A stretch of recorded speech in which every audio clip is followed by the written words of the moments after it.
Chapter 250. Have you ever thought of asking the Chinese to step forward and willingly fork out money to share the burden of the country? No, you don't have that kind of ability. So, no matter how jealous you are, you can only endure it. Because you're not as good as Yi Qian. As a father, Yi Zhifan was definitely a qualified father. As a father, he seriously taught his daughter how to plan step by step. How could he win people's hearts? But the bad thing was that Sun Dongqing's personality and way of dealing with things had more or less affected Yi Ying. It wasn't too late to teach her now. But unfortunately, Yi Zhifan only taught his daughter how to scheme. He didn't teach her how to be a proper person. One had to know that not everything in this world could be obtained through scheming. Yi Ying didn't say anything. She just listened quietly. She looked like she was listening attentively, but in fact, her lower lip had already been bitten by her teeth, and there were faint traces of blood seeping out. Making her admit that she wasn't as good as Yi Qian was harder than killing her. Yi Ying fell asleep in the midst of this discomfort. She had bizarre dreams. She felt like she was sitting in a classroom or at home or on a train. She was on the same train as Yi Qian, but their roles had already been switched. She was the one suffering. At around 1 o'clock in the morning, the train started to slow down. This was to prevent another train from passing. The middle-aged woman sleeping on the lower bunk of Yi Qian had already opened her eyes. She and her husband took turns sleeping. When she saw the train stop, she gently touched the small black bag under her pillow and pricked up her ears to listen for any movements around her. Yi Qian was also in a daze. One had to know that sleeping on a train was not a good sleep even when lying down. She woke up when the train slowed down. When she climbed down from the middle bunk, she paused slightly as she was putting on her shoes. She looked up at the middle-aged woman who was staring at her. She smiled gently and said, "Auntie, you don't have to be so nervous. The more nervous you are, the more you'll feel that something is going to happen. It's not bad for you to relax a little." It was really strange. Even if a businessman was leaving with a huge sum of money, there was no need to be so nervous, right? She had only come down to put on her shoes and go to the washroom, but the middle-aged woman actually put on a preemptive look. After hearing what the middle-aged woman said, Yi Qian, who was no longer sleepy, crawled to the middle bunk and took out his toothbrush, toothpaste, and cup from his bag. He then picked up a towel and went to the bathroom. The washroom was at the front of the train. As the train rocked, Yi Qian, who was walking from the back of the train to the front of the train, slowed down a little when he passed by Shop 5. Under the flickering light of the street lamp, she glanced at the burly man who had bumped into her from the corner of her eye. There were two other people sitting opposite him. Her delicate lips were pressed together slightly, and her expression was normal as she passed by. After passing by a few more carriages and seeing several people sitting quietly, Yi Qian's heart skipped a beat. He couldn't suppress a very bad premonition. After brushing his teeth and washing his face, Yi Qian, who was completely awake, came back. He discreetly glanced at the few passengers, who had just sat up but were now lying down. He quickened his pace and returned to his bunk. Chapter 251. There was not a single person in the front or back cabin. She wanted to ask the train attendants to keep an eye out, but they couldn't find anyone. This time Yi Qian didn't disturb Principal Chen. She lay quietly on the bed and didn't fall asleep again. At 2 o'clock in the morning when the train stopped again, Yi Qian, whose nerves had been stretched taut, quietly listened to her surroundings. About 15 minutes later, the train finally began to move slowly in silence. At 2:30 in the morning, everyone on the train was already asleep. Even the people on the hard seats were sound asleep. Not long after, Yi Qian heard the door between the carriages close with a creak. She quietly opened her eyes, and her left hand subconsciously touched the silver thread on her right wrist. "Don't move yet, girl." Principal Chen's voice came from the neighboring bunk. "Let's see what's going on first." As he said that, he pointed at the middle-aged man and woman on the lower bunk. In the dim light of the train, he made a gesture, telling Yi Qian not to disturb the other passengers. Obviously, Principal Chen also felt that something was wrong. Nodding slightly, Yi Qian remained in her original position, waiting to see what would happen. It was deep sleep time. Yi Qian could hear the middle-aged woman, who had been on high alert, couldn't stand the sleepiness of the night. She was snoring in her sleep. She was exhausted earlier, so it was normal for her to be in a deep sleep now. Someone started to move. Yi Qian could faintly hear someone being woken up. The person let out an unhappy scolding. In less than half a second, the scolding turned into a frightened shout. "What are you doing?" It was very loud, but it was covered up by the rumbling of the train. Only the neighboring bunks were disturbed. The people sleeping in the bunks behind didn't react at all. They didn't know what was happening in front of them. They were all in deep sleep. Robbery. Principal Chin sighed softly. Every time there was a holiday there would be a lot of trouble on the train. Girl, don't act rashly later. To catch bandits, first catch the ringleader. Wait until we know who the ringleader is. It was impossible to ignore it. Principal Chen had also brought a sum of money with him to purchase books from all the schools in the province. The passengers in the first shop were all alarmed. Faced with the steel pipes that were shining in the dark, no matter how angry they were, they could only obediently take out their money and hand it over. Motherfucker, that's all. Take off your pants for me. Someone only handed over a few yuan, which angered the robber who collected the money. He slapped the robber and shouted, "If I find out that you still have money on you, I will stab you to death. You guys are out of control." Seeing someone being hit, an old man couldn't stand it anymore. He stood up and said something. When the robber saw this, he slapped the old man's face and said fiercely, "Old thing, if you dare to say another word, I will kill your grandson." The old man had a 3-year-old boy with him. Being threatened like this was equivalent to grabbing his weak spot. Yi Qian's hands slowly clenched. Hitting an old man, threatening a child's life. They were really out of control. This slap on the old man's face also shocked the passengers who had been woken up. At the same time, they saw the steel pipes in the robber's hands. Some people wanted to stand up and criticize them, but they retreated because of the weapons in their hands. Chapter 252. Yi Qian got up and listened to the commotion around him. He whispered to the middle-aged man who was clearly alarmed but did not move, "Uncle, you have a cell phone. Hurry up and call the police." His figure moved slightly. Yi Qian only saw him secretly stuffing something into the pillow cover. Then, he continued to remain motionless as if he did not hear anything. It was obvious that he did not want to get involved, and he did not want the robbers to know that he had a cell phone. Yi Qian, who did not say anything else, smirked. Did he think that he could protect himself by doing this? Did he think that he could just sweep the snow in front of his door and be safe? How naive. The commotion in front was originally carried out in secret. When someone did not cooperate, the robbers, who were initially acting in secret, suddenly picked up the steel pipes in their hands and began to hit the bunk beds violently, producing a series of terrifying banging sounds. It also woke up everyone in the carriage. A few young people, who were in deep sleep and did not understand what was going on, cursed, "You want to die," and then went silent. In the darkness, the steel pipes occasionally glinted coldly. The young people, who did not have any weapons in their hands, chose to remain silent. "Put all your money on the bed. If you don't behave, wait to be beaten. Let's see if your bones are harder than the steel pipes in our hands." The robbers, who were originally coming in one by one, saw this. As they walked, they used the steel pipes to hit the beds in the entire carriage. They wanted to wake the passengers up first. The children were the first to cry out in fright, followed by the women's screams. Outside, there was a sudden clap of thunder and a flash of lightning. The pale white light illuminated the carriage for a few seconds. There were at least dozens of men of different heights. Some were fat, some were thin, some were tall, and some were short. They held steel pipes and stood in the aisle of the carriage like fiends. All of them were cursing loudly. They used the steel pipes in their hands to point at the frightened passengers sitting on the beds, threatening them to hand over all their money. The middle-aged woman sleeping under Yi Qian's bed looked as if she had been brushed with a layer of lime powder. She was so pale that there was no trace of blood. Suddenly, she stood up and threw the bag hidden under her pillow onto Yi Qian's bed. She begged, "Daughter, you're a student. They definitely won't make things difficult for you. Help Auntie keep it. Auntie will get it from you later." Yi Qian didn't know whether to laugh or cry at her request. It was as if he didn't keep the bag for her, she would definitely ask him to pay for it after he snatched it from her.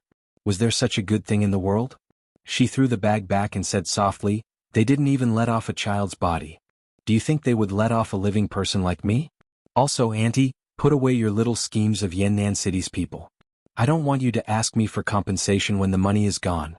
The middle-aged woman, whose thoughts had been exposed, had an unnatural expression on her face. She turned her head to look at her husband, who hadn't said anything, and her gaze fell on Principal Chen. Before she could say anything, Principal Chen said coldly, "In the face of a disaster, you're still thinking about how to scheme against others. It's obvious that you're not good businessmen." The middle-aged woman who had failed twice cursed in Yan'an City's dialect, "If you don't save him, you'll be unlucky for the rest of your life. I'm waiting for you to go out and save others now." Yi Qian heard this and his eyes turned cold. He looked at the middle-aged woman coldly and said in a deep and cold voice, "If you dare to take a step back later, you'll be unlucky for the rest of your life." Chapter 253. The people of Yan'an City were famous for bullying the weak and fearing the strong. They were all smart, but they were also timid. Yi Qian's cold stare scared the couple so much that they didn't dare to make any small movements. The middle-aged woman was so shocked that her breathing quickened. She sat next to her husband and whispered in a voice that could not be any softer. However, Yi Jian could still hear her muttering, "Don't call the police. Maybe if there are too many robberies in the past, there won't be any robberies in the future. Don't talk to me so much. Keep the money." The middle-aged man didn't even think about whether his wife was right. He just reminded her not to talk too much and to keep the money. In an instant, Yi Qian didn't have a good impression of the couple.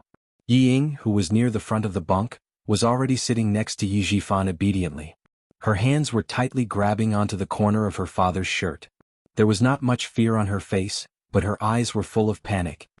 "Dad, let's not resist. We've already given them the money."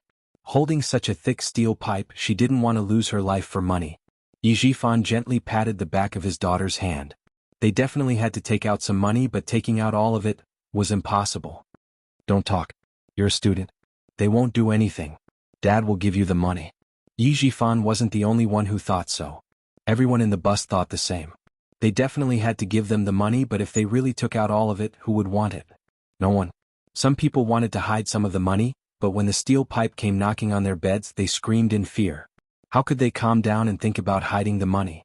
When it was Yi Qian's turn to knock on the bed, the middle-aged couple was scared half to death. After the robbers left, the two of them were almost paralyzed. However, Yi Qian still heard the middle-aged woman say softly, "Thank goodness, thank goodness." "Thank goodness what?" "Thank goodness they didn't take away their money and mobile phone this time, right? Uncle on the lower bunk, you don't have to use your mobile phone to call the police. After 5 minutes your things will definitely be gone. When the car slows down, these people will escape through the window. By then it will be too late for you to call the police." After the robber left, Yi Qian reminded him again in a low voice. Even if she told the couple about their dangerous relationship, all she got in return was their indifference. His clear black eyes were already filled with coldness. It wasn't wrong to protect oneself, but he chose to protect himself when he could have secretly resisted. This was the coldness of human nature. Principal Qin sighed softly and waved his hand at Yi Qian. "There's no point in saying more. Everyone just wants to protect themselves." His tone was full of disappointment and helplessness. After a short pause, he asked Yi Qian, "Have you figured out who the leader is?" "I just took a look. There's still one person who hasn't stepped forward." Yi Qian didn't look at the couple on the lower bunk. He lowered his voice and said softly, "The man who knocked into me hasn't stepped forward." In front of them, there was another person who didn't cooperate. In return, they were punched and kicked. They could only hear the person being beaten scream, but no one stepped forward. "Damn it, I can't stand it anymore." The person sleeping on the upper bunk of Yi Qian suddenly spoke in a low voice. It was a young man who had gone out to work. He got up from the upper bunk and walked downstairs. Principal Qin knew that with his strength alone, it would be like hitting a rock with an egg. He stopped him. "Young man, wait a little longer. Let's think of something together." As long as someone couldn't stand it anymore and took the initiative to stand up for justice, then it would be easy to handle. Chapter 254. If this goes on, everyone on the bus will be in trouble. The young man jumped off the bed, gritted his teeth and said in a low voice, "If no one resists, we'll let these bastards have their way." The middle-aged woman on the lower bunk heard this. She rolled her eyes and said lightly, "If you're so capable, why don't you rush out now to uphold justice and chase these bastards away?" Not to mention Feng Liang's words, just her behavior of treating others like fools was enough to make Yi Jian's eyes as cold as a bottomless abyss, with only a little bit of cold light. In front of them, a voice familiar to Yi Qian could be heard. "What are you all hiding for? Your lives are more important. If these people are really ruthless, do you think we can win? The doors on both sides are locked. Who can get in? Call the police?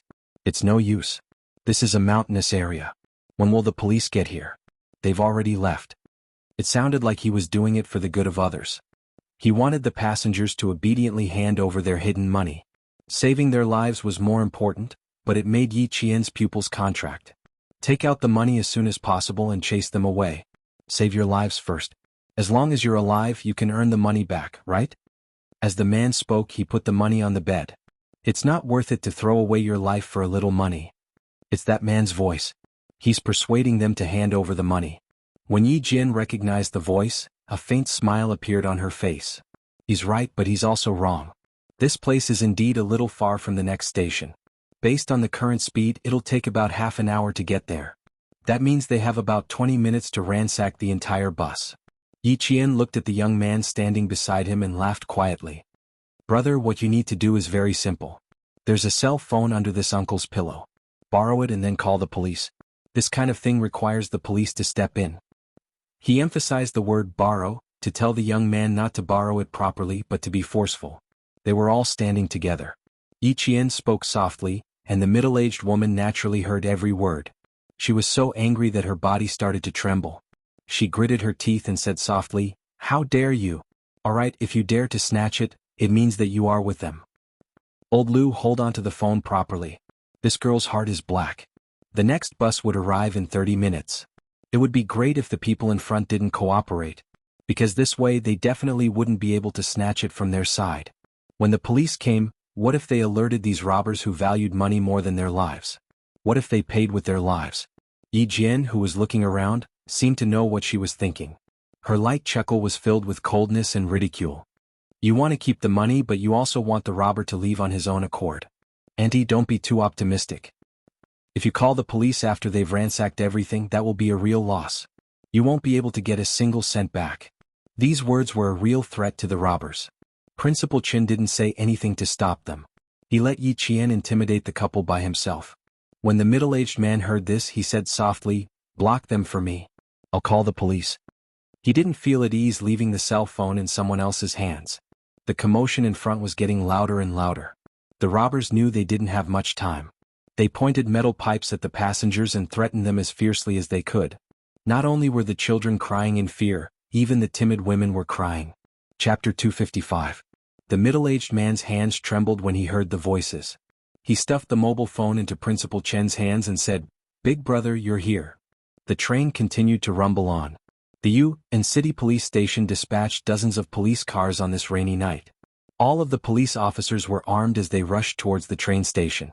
They received a report that a group of robbers armed with controlled weapons was robbing the number 9 sleeper compartment of train 6483. There were more than 10 of them and they were robbing the entire compartment. The police did not alert the staff on the train.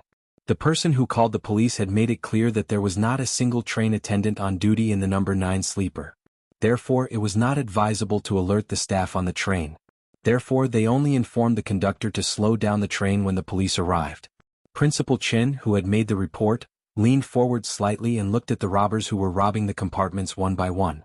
Then he gestured to Yi Qian. "No, I'm the most suitable person to go." Yi Qian immediately shook his head and rejected the idea. "You're an adult and I'm a child.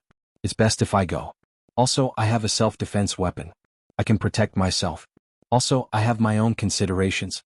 My uncle." She had shown enough trump cards during this period of time. She had to show that she was brave but not astute. Yi Zhifan obviously had his eyes on her. During this period of time, whenever she returned to the recruit station after school, there would always be people following her in secret. If it weren't for the fact that there were guards at the recruit station, they would have followed her indirectly. She needed to create some trouble to make Yi Zhifan feel that she was nothing to be afraid of. This was because she did not have the ability to take down Yi Zhifan in one fell swoop. On the contrary, Yi Zhifan could create some trouble for her from time to time. When she mentioned Yi Zhifan, Principal Chen understood what Yi Qian was thinking.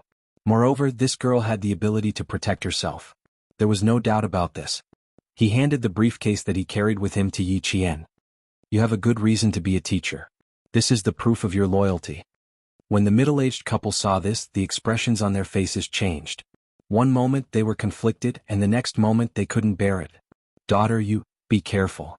When the middle-aged woman, who had been minding her own business, saw Yi Qian step forward to stall for time, her face became flustered and her heart uneasy. Yi Qian was a little surprised. He lowered his voice and said teasingly, "I'm not used to Auntie acting like this all of a sudden. I'm just taking the initiative to give her money to buy more time. I'm sacrificing myself to help everyone. Auntie should be very happy." The middle-aged woman had a selfish side to her, but she was smart enough to know that she should choose what was best for her. Yi Qian used a teasing tone to expose her self-interest, which made her feel even more uncomfortable. She did not forget to say, "Then you, drag it out a little longer." When the young man saw that Yi Qian was really walking over, he was worried and raised his voice. "Be careful. Don't worry, didn't I tell you just now? They only wanted money, not lives. Boss is overseeing this place. Hitting people is just a deterrent. If someone really dies, they won't be able to bear the consequences. It was because of this point that she dared to step forward. A student was not much of a threat to this group of arrogant robbers. Before they could leave, another person in the car was slapped in the face. Damn it, where did you hide the money? You're not honest, right? I'll beat you to death. Chapter 256. Big brother, please do us a favor. This is life-saving money for my man. I beg you, big brothers, please do us a favor and give my family a way out. The person who was beaten did not dare to resist. He could only beg bitterly and even knelt on the ground to beg for mercy. The inside of the car was bleak. Other than the crying of the middle-aged woman and the arrogant shouts of the robbers, there was no other third party's voice. If the voices of these two parties were blocked out, it could be said that the entire car was dead silent. Please, big brothers, my man is the pillar of the family. I only managed to get this money by pooling it here and there. Please, big brothers. The kneeling middle-aged woman kowtowed heavily and begged. But no matter how much she kowtowed, all the life-saving money on her was taken away without leaving a single cent. At the same time, the robbers laughed loudly. Not bad, 5,000 yuan is a large sum. After counting the money, he laughed mockingly. We don't have any money either. We're waiting for your money to save our lives. Your man's life in exchange for more than 10 of our lives. You're doing a good deed, huh? On one side, there were miserable cries, and on the other, there was unbridled laughter. The two extremes of laughter made many people secretly clench their fists. The mournful cries were too tragic, making everyone's heart tremble. But what was the use? Because no one stepped forward. If they helped her, if their own lives were threatened, who would stand up for them? When the middle-aged woman saw that no one stepped forward to help her, she asked for help from the people nearby. Big brothers and big sisters, please help me. That money is really life-saving money for my man. Who dared to agree? No one dared. No one dared to step forward. Even if someone dared to step forward, they would be secretly held back by the people in the same line, who would quietly warn them not to go out. After all, the robbers had weapons in their hands. If they were stabbed, they would lose their lives. All the exits were blocked. They could not even run out to ask for help. Ying was so scared that she curled up and only dared to take a few glances out of the corner of her eye. Coincidentally, the robber's flashlight swept over. Her heart skipped a beat as she saw the middle-aged woman who was kowtowing crawling towards them on her knees. Dad, raise your leg. Quick, raise your leg. She was afraid that the middle-aged woman would hug Yi Jifan's leg and ask for help. She was so scared that her face turned pale. She reminded him, we can't interfere. We definitely can't interfere. How could the robber give the middle-aged woman a chance to ask for help? Seeing that she was blocking his way to collect the money, he directly swung the iron pipe at her back. Just as the steel pipe was about to fall, a slender figure suddenly stumbled and fell. At the same time, she coincidentally knocked away the robber holding the steel pipe. Motherfucker, who is it again? The robber who had been knocked away reacted and was about to hit the person who had tripped over with a metal pipe. The robber who had pushed Yi Qian over laughed out loud. What are you hitting him for? He's just a student. He's scared and took the initiative to give us money. What kind of job is this? Jay is there? He who understands the situation is a wise man. Yi Qian stood up. She chose the right words to express her fear and make others think that she was pretending to be calm. She said, we'll give you the money. Can you return the money for saving this Andy's life? Yi Ying, who was next to Yi Jian, was stunned when she heard Yi Jian's words. When she came back to her senses, a strange smile appeared on her face. She overestimated herself. Did she really think that she was omnipotent? Chapter 257. Yi Jifan, who had already paid to avoid the disaster, looked even more serious than before. A few days ago when he went to Liao Yid's house, his son, Liao Jian, heard them secretly discussing Yi Qian, and he mentioned something. He said that when Yi Ying arranged for him to go to the city to do something to Yi Qian, he didn't expect to be accidentally discovered. What scared him the most was that he saw Yi Qian climb from the first floor to the 7th floor with his bare hands, and then down from the 7th floor in the blink of an eye. He also mentioned that he had 2 delinquents follow Yi Qian, but the next day, the 2 delinquents were rescued by villagers and tied to a tree for an entire night. Yi Qian had a very good relationship with the military, could it be?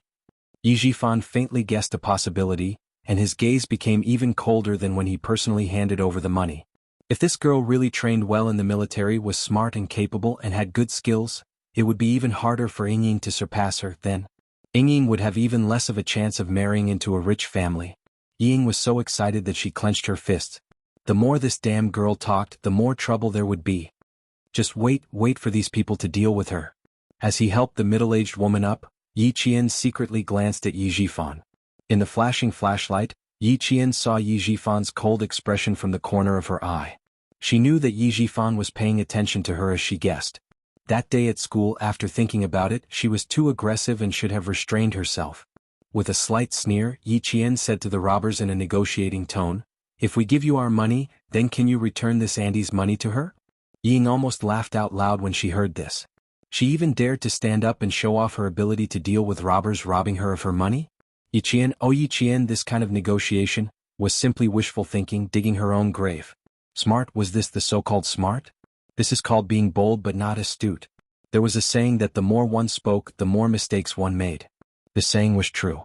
Yi Jifan's eyes flashed with a hint of mockery when he heard this. The little girl was smart, but compared to Ying, she was still a little lacking. If it was this kind of thing, Ying would never force herself to stand out. It was probably the first time the robbers had encountered such a newborn calf that was not afraid of tigers. After being stunned for a while, one or two of them laughed out loud. After laughing, they said ruthlessly, "Little girl, are you bargaining with us? Hurry up and scram or else, we won't be polite anymore." Someone stood out and gave many people hope. However, when they saw who it was, their hope was instantly extinguished like a shooting star. When Yi Qian helped the crying middle-aged woman to sit down, a man who seemed to be a businessman walked out from the middle. "Don't make things difficult for a student. Take the money yourselves." As he spoke, a few people took out the money and placed it on the bed. They all wanted Yi Qian to quickly return to his own bed. If there was evil, there would be good. At least these people dared to stand up and speak. This made Yi Qian's dark eyes light up with a slight smile. In a voice as soft as a mosquito, he said to the middle-aged woman, "Auntie, when the boat reaches the bridge, it will cross that bridge. Don't think too much." It was impossible for him and Principal Chen to intimidate this group of robbers with just their strength alone. They had to unite everyone in the bus. Only then would the boat reach the bridge and cross that bridge when the boat reaches the bridge. Chapter 258. It was said that a group of dragons had no leader, and that applied to humans as well. As long as there was a leader, things would be much easier. First, it would be her student, followed by Principal Chen, and then the righteous young man. Presumably, the passengers who had helped her earlier would also step forward. This way, things would not be difficult. Furthermore, to catch the bandits, one must first catch the ringleader. But she still had to ensure the safety of everyone on the bus. Xia Jinyuan had once told her to never give the other party a chance to retaliate. The best way was to lead these people to the back and separate them from the passengers, so that they would not have a chance to take hostages to retaliate. Money was bait to the robbers. The more enticing the bait was, the higher the chance of them taking the bait. Yi Qian opened his bag and took out a few thousand yuan. "My uncle said that if you go to the back and talk to him, he will give you more money." He took out a few thousand yuan in one go. The first round of bait had already aroused the robber's desire. Now that the second round of bait had been put out, it was time to see if he could lure out the real boss who had not made a move until now. Principal Chen stepped forward and coughed softly. He said unhurriedly, "Come over here and talk. Don't scare the others. Besides, even if you rob everyone on the bus, you may not have as much money as I have. Who is the boss? Please come out and talk for a while. Money is not a problem, but if you hurt people, it will not be pleasing. Come girl, come back first. Leave the rest to the adults." He waved his hand and gestured for Yi Qian to come to his side first. The leader of the robbers did not expect his job to be so exciting. When he heard this, he moved his arms and did not ask anyone to stop Yi Qian. He chuckled and stood up. The passengers who were sleeping in the same compartment as him seemed to realize something. Their expressions changed and they all fled to the side like frightened rabbits. They did not even dare to return to their own beds. He shrugged his shoulders and walked over with a smile. "Money is good, but boss, I have to see how much money you have. You want to send me off with a few thousand yuan? It won't be that easy." Greed took the upper hand and the whole car belonged to him. The gang leader laughed wildly. "Money? I have, but not much. I can give you 30 to 50,000 yuan. If you are afraid that I will do something, why don't you call everyone here and leave 2 guards at the front and back of the car? Wouldn't that be better?" Compared to these fellows who only used iron pipes as weapons, Principal Chen, who had been on the battlefield and had secretly killed countless enemies with a sniper rifle, had an imposing aura that directly suppressed everyone present. When the gang leader heard this, the fat on his face trembled. He sneered and said, "Me? Scared? Everyone here is my people. If she dares to be dishonest with me, I'll play her to death." He pointed at Yi Qian and said, "Such a lively student. I'm sure it'll be fun to play with him." Yi Qian's emotions were stirred by her words. His dark eyes were instantly filled with hostility. Play with her. It seemed like someone had said it before. What was the final outcome? She used a pair of scissors to viciously stab his heart. Her eyes narrowed slightly. She looked at the gang leader who was walking over. Her left hand was already quietly grasping her right wrist. If he dared to move, she dared to move too. Chapter 259. She didn't hide her hostility from Principal Chen, who used to be a sniper. Seeing this, he gently patted Yi Qian's shoulder and motioned for her to go to the back of the carriage. Let the passengers at the back come to the front. This child, sometimes it felt like she had a lot on her mind. Just like just now, one sentence from him made her want to kill him. She had to continue polishing him. He and Uncle Jen would only feel more at ease on the battlefield if she could control her emotions and desires. If a girl didn't polish herself, how could she survive on her own? This was what Uncle Jen and Principal Chen thought. They both hoped that even if they weren't around, Yi Qian would still be able to live a wonderful life on her own. And this wonderful life had to be achieved by her own hands, not by relying on others. The two elders had been cultivating Yi Qian's independence, so much so that it gave Xia Jinyuan a headache. At that time, Yi Qian really lived a wonderful life, so wonderful that she thought that a life without love would be more perfect. The gang leader didn't care about the old and the young. He walked to the back of the carriage and blocked Yi Qian and Principal Chen. "Old man, don't play tricks with me. Hand over the money obediently. Don't worry about anything else." There wasn't much time left. When the gang leader saw this, his eyes, which were squeezed by the fat on his face, flashed fiercely. He grabbed a metal pipe from one of his underlings and pointed it at Principal Chen. "Hand over the money. Quick." He then said to the other robbers, 3 minutes. Hurry up. They were going to rob him. When the young man sleeping on the upper bunk of Yi Qian heard this, he gritted his teeth and picked up a thermos filled with hot water. He shouted at the top of his lungs, "What are you waiting for? Are you really waiting for them to rob you?" After that, he pulled the cork out of the thermos and looked like he was going to pour the hot water out at any moment. Once someone stepped forward, it was like a butterfly effect. A few of the passengers who had wanted to step forward reacted quickly. They picked up the water bottles on the ground, and some even took out fruit knives as weapons to resist. When one person stepped forward, a second one followed. There was no lack of men in the carriage, especially those who had not been robbed of their money. They did not hesitate to step forward. The train was already slowing down. The robber, who was observing the surroundings, shouted loudly, "Boss, the train is slowing down. We haven't fucking arrived yet." The rest of the passengers had yet to realize what was going on, and even the gang leader had yet to understand what was going on. In front of them, someone gently knocked on the glass of the carriage door, and a piece of paper with words was stuck on the glass. When the robber who was guarding the front saw this, his expression changed greatly. He turned around and ran back.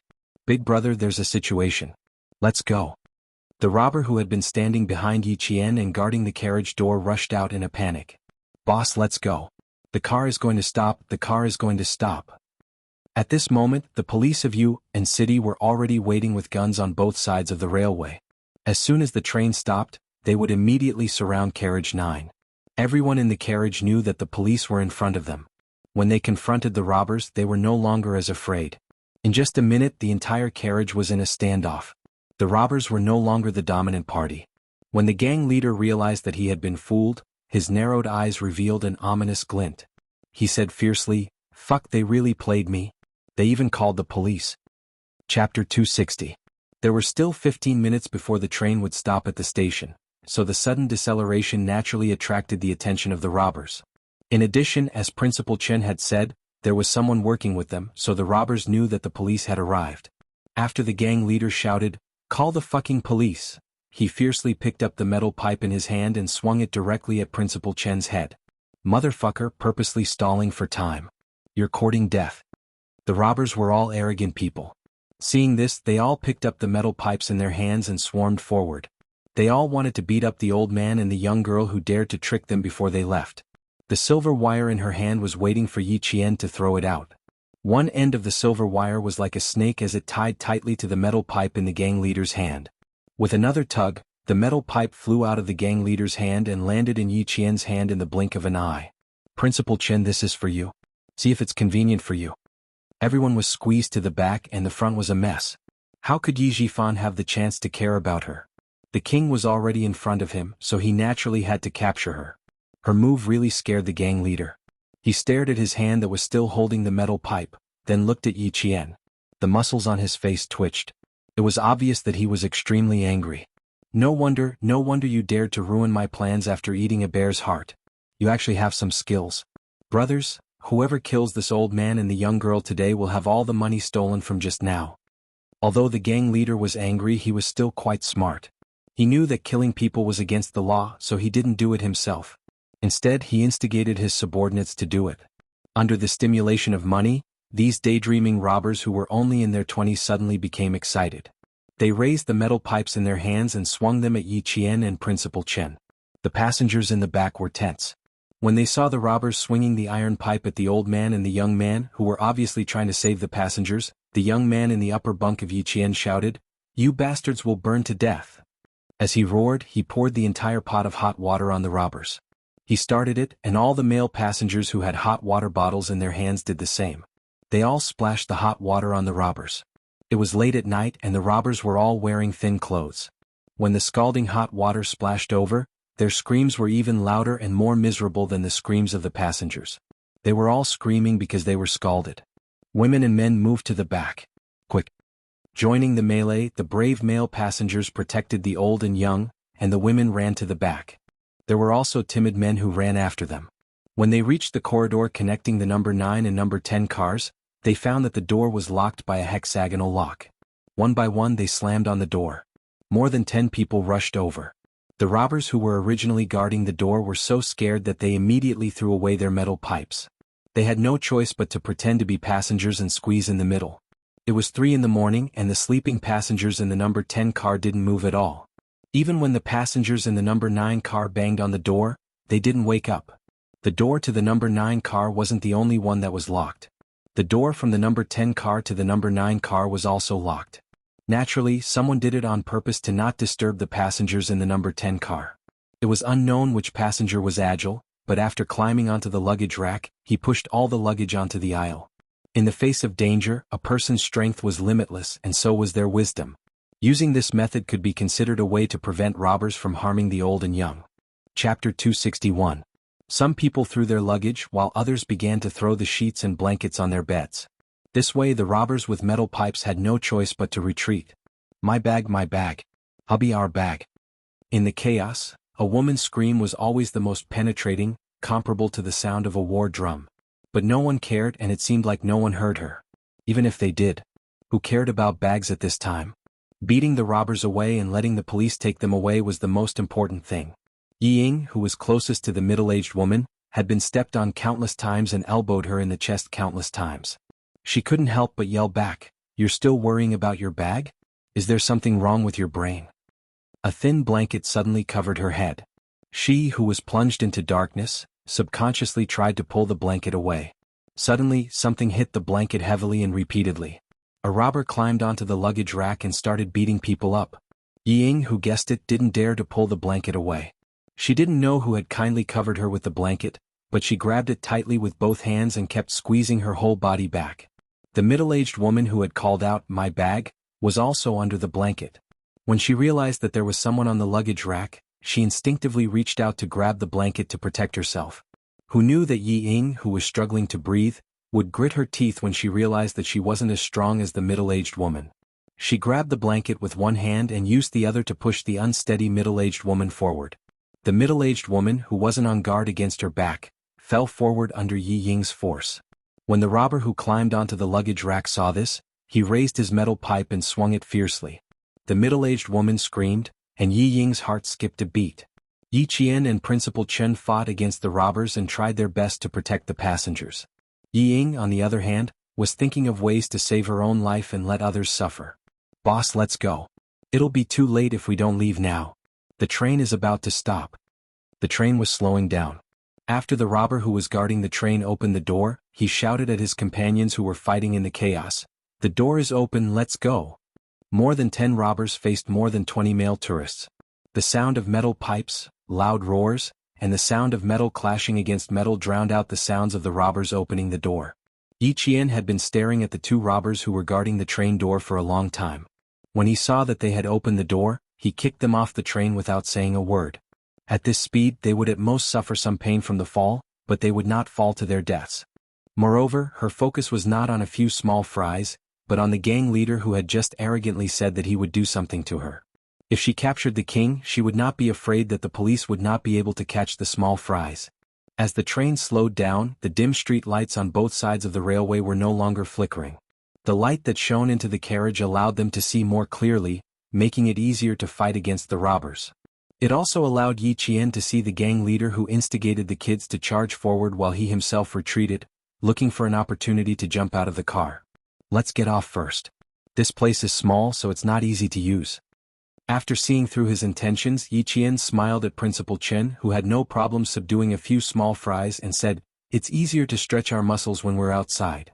If she did not capture the gang leader who said that he would do something to her today, then all her hard work over the past 6 months would have been in vain. Without blocking the escape route of the robbers, Yi Qian pretended to retreat and jumped out of the train with Principal Chen. Then a few other robbers also jumped out of the train and fled. Chapter 262. The robbers who had jumped out of the train shouted as they chased after the train, "Quick, jump out of the train!" A few of the robbers who were on top of the luggage racks threw away the metal pipes in their hands and threw them over the heads of the passengers who were huddled together. They cursed, "Fuck you." Then they jumped out of the train and left.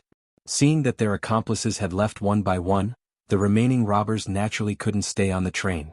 They all rushed to the front and jumped out of the train. Outside it was already raining cats and dogs. After the gang leader got out of the train, he sneered viciously and pointed at the old man and the young man in front of him. "Brothers, what I said on the train just now still counts." Who told their heads to explode? "This money?" He shook the travel bag that contained at least tens of thousands of yuan. "This money is for whoever it is."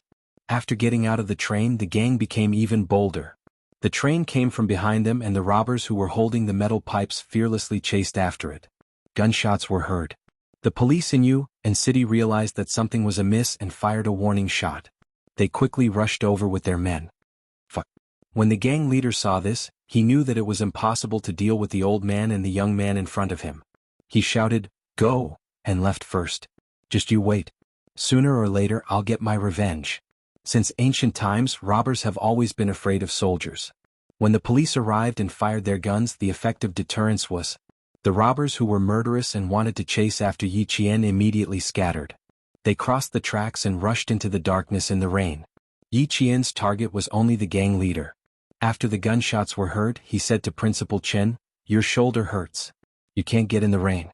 Get in the train first. I'll be back soon. Girl, be careful. I'll get the police to chase after you." Principal Chen waved his hand and looked kindly at the fearless girl who rushed into the rain in the direction of her target. This girl still had a lot on her mind.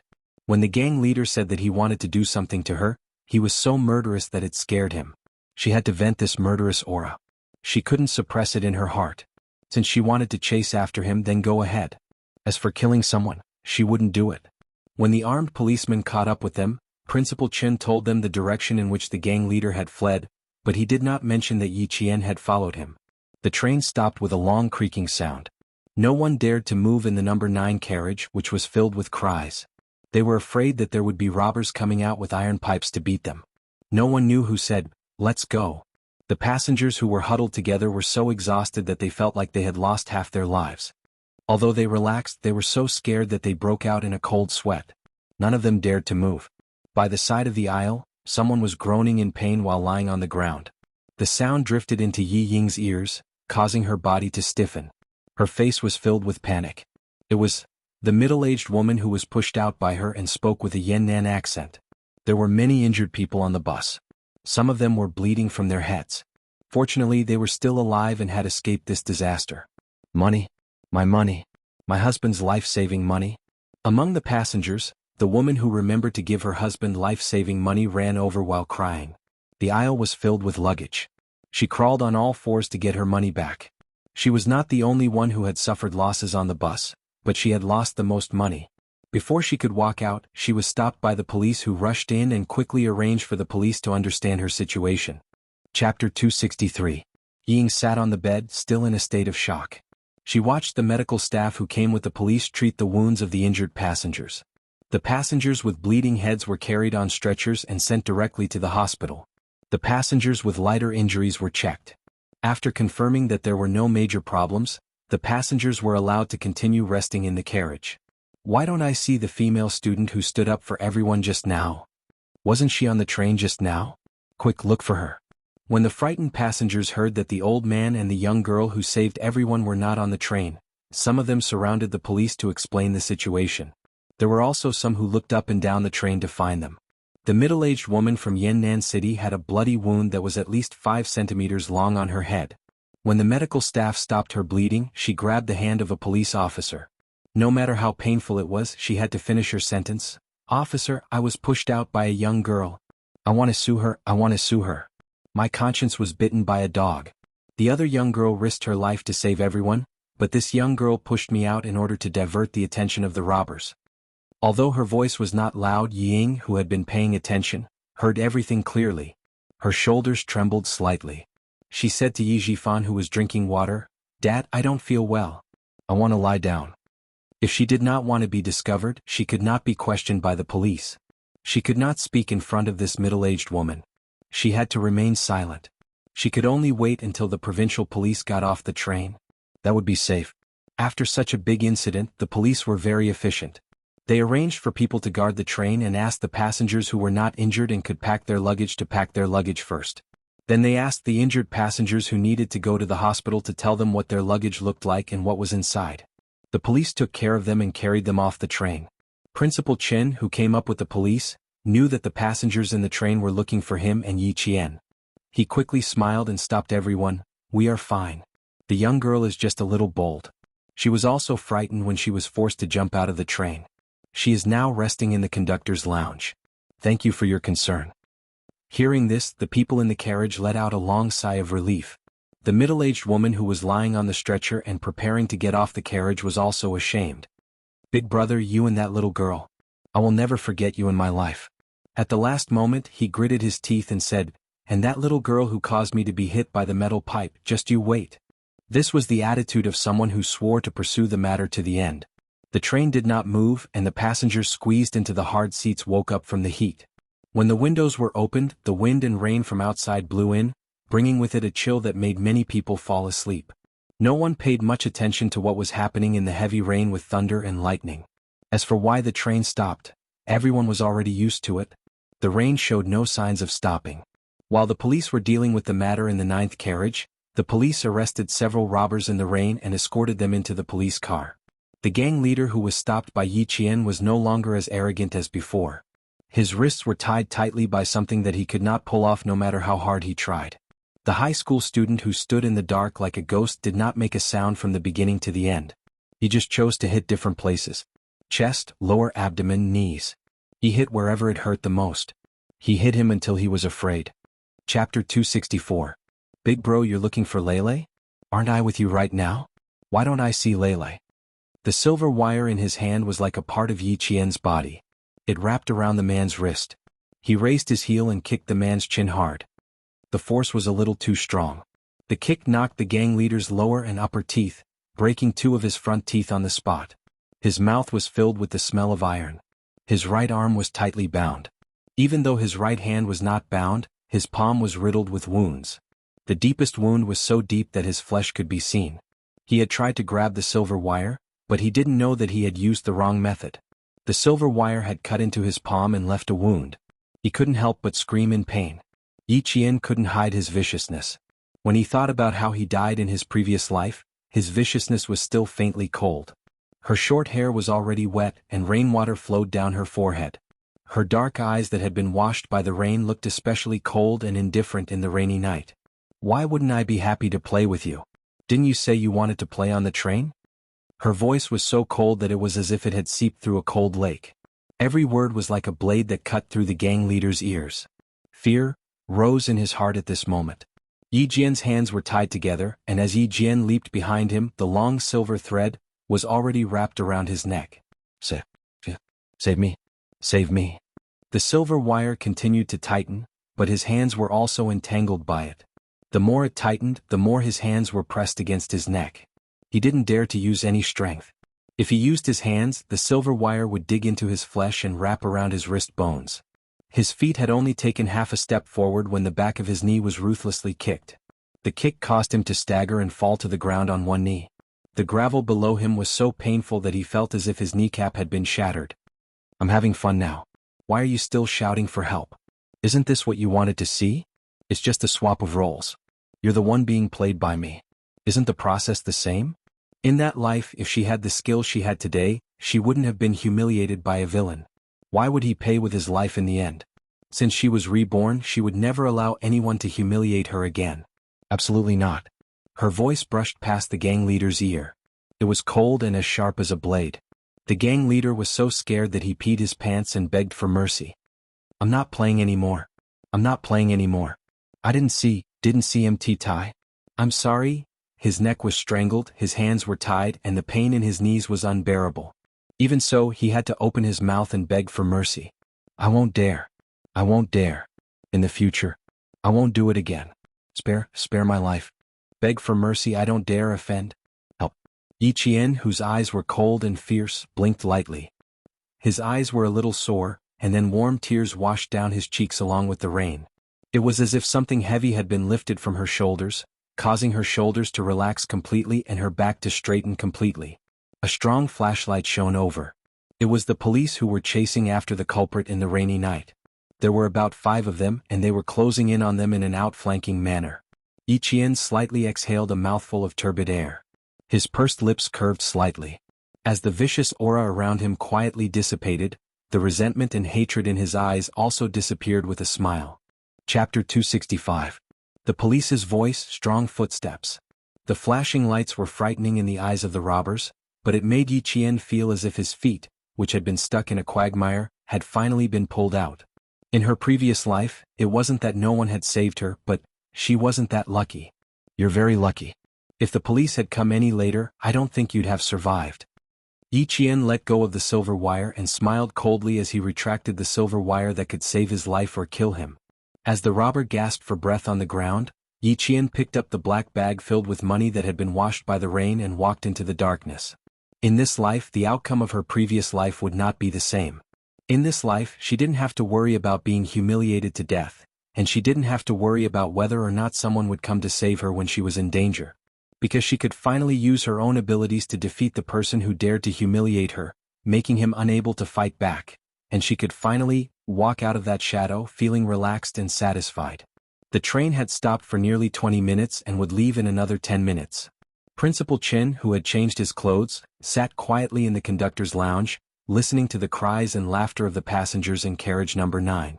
He looked through the window to see if there was a stubborn figure under the streetlights. In the carriage, Yi Zhifan gently patted Yi Ying's back as he answered the police's question. "It was too chaotic. My daughter and I were squeezed in the back, so we had no idea what was happening in front. Officer, my daughter has a heart condition. We're going to the provincial capital to see her doctor. She was just frightened and finally fell asleep. You can ask me if you have any questions. She's just a student.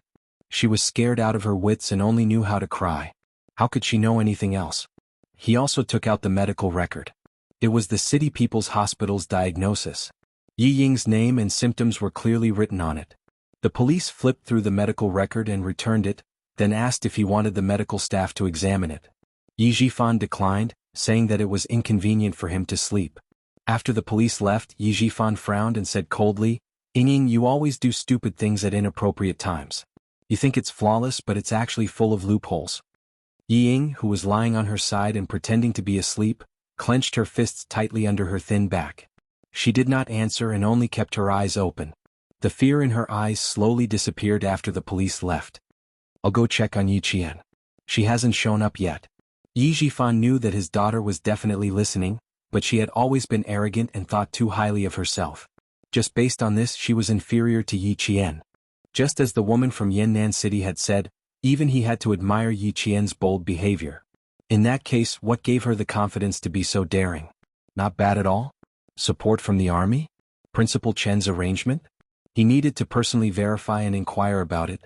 When he walked to the conductor's lounge, he saw that the curtain was drawn, blocking the glass so that he couldn't see inside. He placed his hand on the door lock and pressed it lightly. It was locked and couldn't be opened. He knocked on the door. "Open the door, Miss Jian. Let Uncle see how you are." There was no response from inside, but Principal Chin peeked out from the corner of the corridor. She just took a packet of calming powder from the medical staff and drank it. She's probably asleep now. Beside him was a police officer who was taking down his statement. Chapter 266. She's asleep? Is she hurt anywhere? I'll be worried if I don't go in and take a look. Yi Jifan glanced at the policeman who hadn't gotten out of the car. His eyes flickered. Ying was scared too. Both of them suffered tonight. Principal Chin smiled. He took out a hexagonal lock and opened the door. This child was even more scared than Ying. Luckily, the robber opened the car door himself so that both of us could jump out easily. Although she was scared, her courage was commendable. It's worth learning from. She was curled up on the narrow bed. Her clothes were clean, but her hair was still wet. Her back was to him, so he couldn't see her expression. Let her sleep here. Principal Chin didn't let Yi Jifan continue to observe her. He gently closed the door and locked it with a hexagonal lock. She's still scared. She asked me to lock the door. Mayor Yi don't mind. The little girl came back just in time. She really knew that Yi Jifan would come to see her. It seemed that he didn't have to worry about the little girl being taken advantage of by Yi Jifan in the future. Yi Jifan took a step forward and saw that the policeman who was taking notes was holding a black bag. It was still dripping with water. He glanced at the water stains on the floor and narrowed his eyes. There's some life-saving money in this bag. Police comrade, since you've picked it up, can you take out the life-saving money first? Headmaster Chin said in a low voice. He glanced at Yi Jifan, who had a complicated look in his eyes and seemed to be thinking about something. He let out a long sigh. The money to save a life at the hospital. Yi Jifan looked at the bag in the policeman's hand again. He asked Principal Chin, "What's wrong? Can't you take out the money and return it to the passengers?" "You're sure that the robber carried this bag with him when he got out of the car? It contains the money from the passengers on the car, right?" The one taking the statement was a policeman in his 40s. "We still need to find a few witnesses. Then the money will be returned to the passengers." Principal Chin took a step back with a smile and said, "I can confirm that this bag was indeed carried by the robber. It also contains some of the passengers' money. As for proof, this Mr. Yi can do it too." "Yes, I can prove it." Yi Jifan nodded. He could indeed prove this because there was his money in the bag. "You can open the bag and take a look. There's an envelope inside. There's 1,000 yuan in the envelope. This is the cash that the robbers took from me." There was indeed one in the bag. The policeman looked at it and closed it again. He said to Yi Jifan, "Okay, come with me." It turned out that the bag was picked up by the police during the chase, and it wasn't stolen by Headmaster Chin or Miss Jian. After understanding the situation, Yi Jifan felt relieved. The train stopped for a full half an hour before it started moving again. Listening to the rumbling sound of the flute, Yi Qian, with his eyes closed, gently stroked the silver wire around his wrist. The corners of his mouth were gently curled up until the morning of the next day. The only person who could save himself would never be someone else. In the end, he could only rely on himself. In the provincial capital's Great Hall of the People, Yi Qian and Wang Yimou received the award personally presented by the governor. They said a few words of thanks and promised to continue working hard. After the speech, she finally let out a sigh of relief. To be honest, she wasn't used to this kind of scene. Chapter 267. When it was time to take a group photo with the students who had been selected as Outstanding Communist Youth League member, Yi Jian's eyes inadvertently glanced down the stage and saw an acquaintance that she was not very familiar with. At this moment, his iconic peach blossom eyes were winking and smiling at her. "Anjing, why is he here? Could it be that Major Xia is here too?" He subconsciously looked around but didn't see any familiar faces. The photographer had already asked all the students to look at the camera and maintain a smile. After the flash, the smile was frozen. Han Zheng put down his camera and hummed a little tune. This little girl even dared to stand Major Xia up. This courage, tsk, he really admired her. After the photo was developed, should he send it to Major Xia, who was far away in the snowy highlands? Could it be that he could use the photo as a bargaining chip or something? "You're not serious, shut up." Sitting next to Han Zheng, a dignified middle-aged man looked straight ahead and scolded softly, "I'll arrange for someone to send you away immediately later. Don't follow me all day."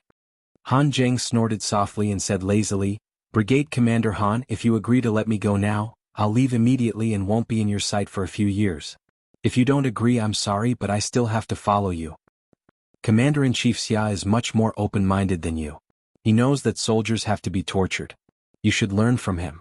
If your son is successful, you'll be proud of him as a father. Brigade Commander Han's biggest headache was his only son. He didn't know how many other skills he had, but when it came to tormenting people, no one could beat him. He followed him from the north to the south, and he still had to go to Fujian town. Was this kid going to follow him? Who didn't want their son to be successful? He had to have the ability to do so. Commander-in-Chief Xia's son was taught by Master Xia and was extremely outstanding in all aspects. Last year, he graduated from military school and was sent to the army because of the all-round competition. He won the all-round king of the Southern Province military region in one fell swoop. With this ability, Commander-in-Chief Xia would naturally send his son to the front line without worry.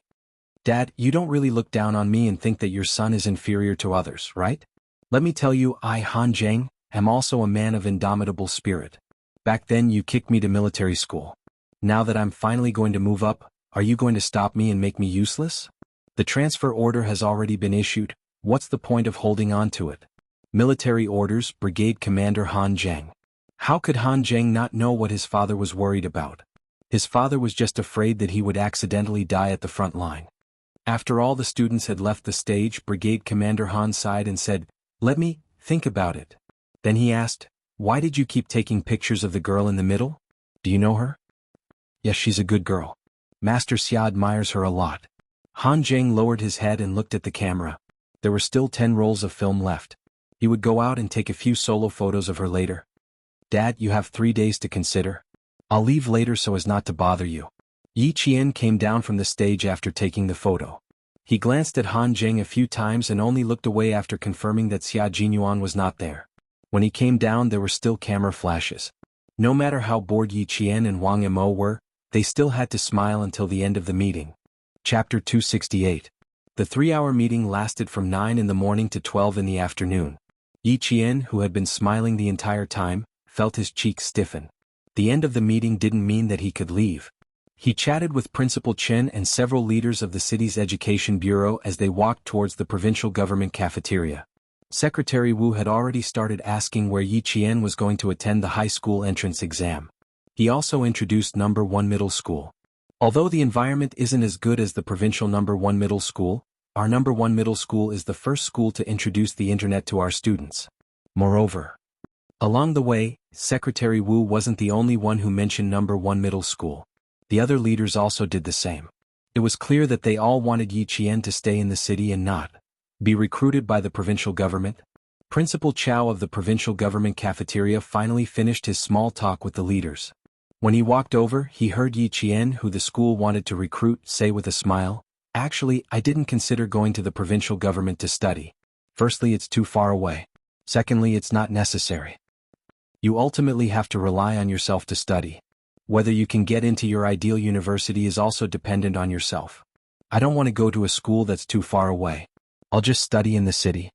Principal Chao, who had wanted to say a few more words, sighed softly and said to Teacher Zhu, "She can even give up the opportunity to study in the capital.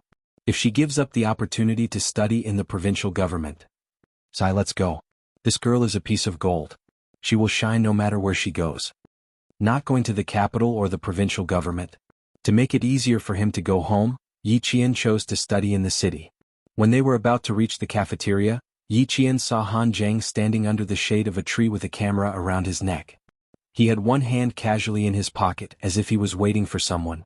Who was he waiting for? Yi Qian couldn't help but look behind him. But there was still no sight of that towering figure behind him. He wasn't waiting for Major Xia. Han Zheng couldn't help but chuckle as he walked over. Did this girl think that he came with Major Xia?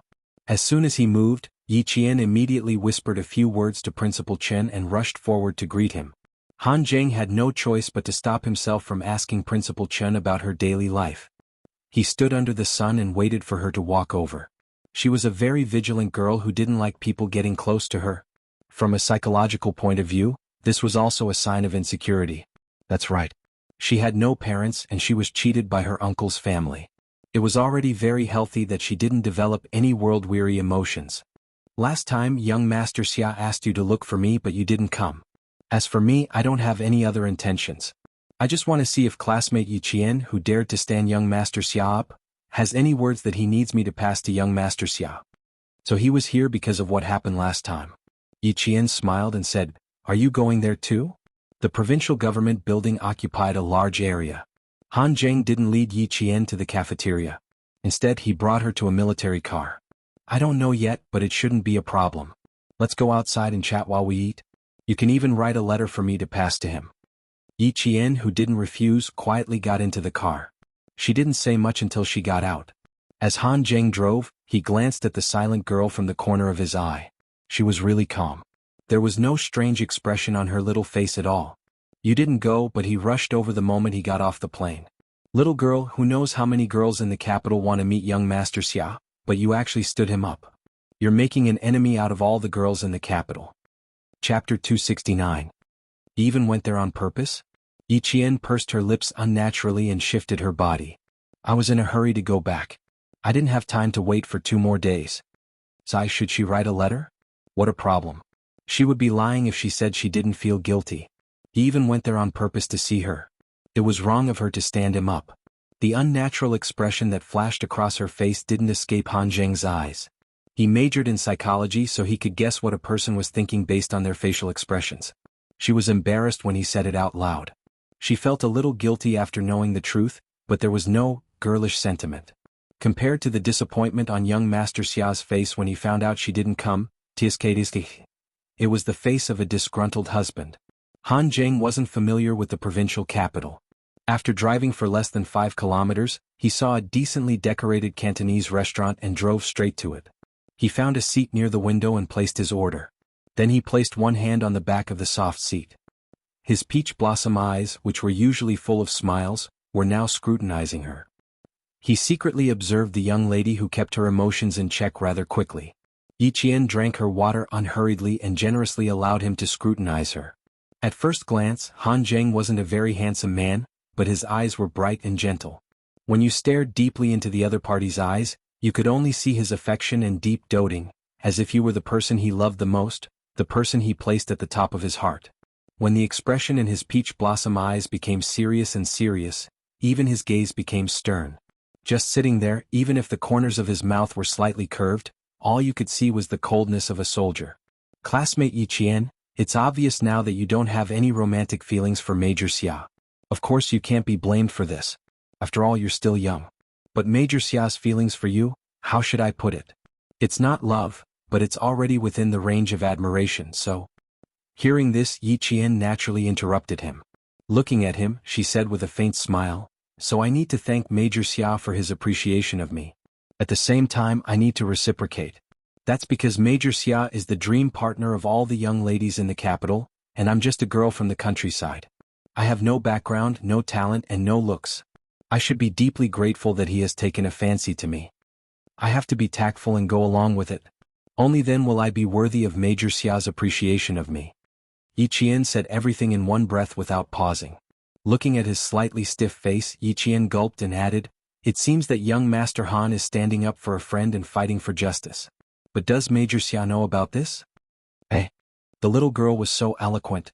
Who said that he was young and didn't understand? How could he not understand after hearing all these sentences? That was indeed what he meant, but it was definitely not as sharp as what she said. Moreover, why did she sound so disdainful? She even had a sense of mockery towards him. It seemed that there was a misunderstanding. If it was someone else who misunderstood, it would have been fine, but not Yi Qian. Han Zheng, who rarely explained anything to others, smiled and said, "Little girl, don't be so prickly. For a big family like Family Xia, whether the girl has a background or not is not a problem at all. As for what you said about having no talent and no looks..." Han Zheng winked happily and said with an amused expression, "Your little face is not bad. Your eyes are eyes and your mouth is a mouth. It's just that you haven't developed much yet. Needless to say, how could Major Xia's appreciation be bad?" Chapter 270. When Yi Qian heard him say the same thing, he couldn't help but laugh. "No wonder you guys are childhood friends and speak in the same tone. Also, don't praise me too much. I can't take it. What if I fall in love with you?" "Don't. Even if what I said wasn't nice, that's because you didn't hear what I was going to say next. Now that you've said it, my legs have turned to jelly." Han Zheng raised his eyebrows, but the sternness in his eyes didn't diminish. He said calmly, I'm childhood friends with young Master Xia. He's humorous and popular with women, but he has a good character. He's not affectionate and doesn't show mercy. In all these years, I've never seen him bring a girl to us. You're the first. Because of this, as a friend, I know that some things aren't nice to hear, but I still have to say them. His expression gradually turned serious and his eyebrows became sharper. He does admire you, but if you're not interested in him, you don't have to be in such a hurry to draw the line. From a man's point of view, the more the woman he admires is in such a hurry to draw the line, the more he wants to conquer her, have her, and make her his. Men are natural hunters. Just like animals, they like to conquer. Young lady, if you don't want anything to happen with young Master Xia, I suggest you don't be in such a hurry. You should take it slow. Otherwise, young Master Xia will only become more interested in you, and it'll be harder for you to escape. From a man's point of view, this was indeed the case. And Yi Qian happened to be committing this taboo. Hearing this, the thoughtful Yi Qian waited until the first dish was served before slowly nodding. Hearing what you said, it makes sense. But Yi Qian changed the topic and smiled. But the way I get along with Major Xia is a little different. Even if I told you, you wouldn't understand. And I don't know you that well. If there's something you don't understand, I suggest you ask Major Xia yourself. Also, I do need to write an apology letter to him. After all, I was the one who stood him up first. With that said, Yi Qian got up to get a pen and paper from the waiter. When Han Zheng saw her coming over with a pen and paper, he was stunned. Wasn't it a little too casual? Using a menu as a letter, was that okay? Why wouldn't it work? At least Yi Qian was writing seriously. So 2 months later, Xia Jinyuan, whose eyelashes were stained with snow, received the letter from Han Zheng. When he opened the letter and saw that it was not a piece of paper full of girlish feelings, but a menu from an unknown restaurant, he looked at Han Zheng with his snowy eyes. Under the thick windshield mask, his expression was, "Are you kidding me? I'm not playing with you and I don't dare to play with you. Look behind you, look behind you." Han Zheng, whose eyes were blurred by the snowy wind, breathed out cold air. He wanted to laugh, but he held back his expression and said, "It's the little girl you admire who picked the materials on the spot." Also, he really wanted to know. The little girl said that the way she interacted with Major Xia was different. Just what kind of difference was it? The snow and wind were so strong that even reading the letter was difficult. Also, the paper was not only of poor quality, it was also as thin as a cicada's wing. He was really worried that the snow and wind would blow the letter until it disappeared. He carefully put the unread letter into his pocket and said to Han Zheng, who had been resting at the military depot for almost 2 months and only came to the training base today, "Let's go back first. The snow leopards will come out later." This was the world of snow leopards. They were extremely rare and no one wanted to see them. Han Zheng's expression turned serious and he immediately followed. Chapter 271. The base was located on a plateau, and in November the only scenery one could see at the base was snow. Once winter came, the vehicles couldn't even get to the military depot, let alone enter the training base of the Snowfield Brigade. The Chinese government had invested a lot of manpower, material, and military resources to train a special force. For example, the Snowfield Brigade only recruited 2 to 3 soldiers every 3 years. If there were no suitable soldiers, they would rather not recruit than let unqualified soldiers enter the Snowfield Brigade.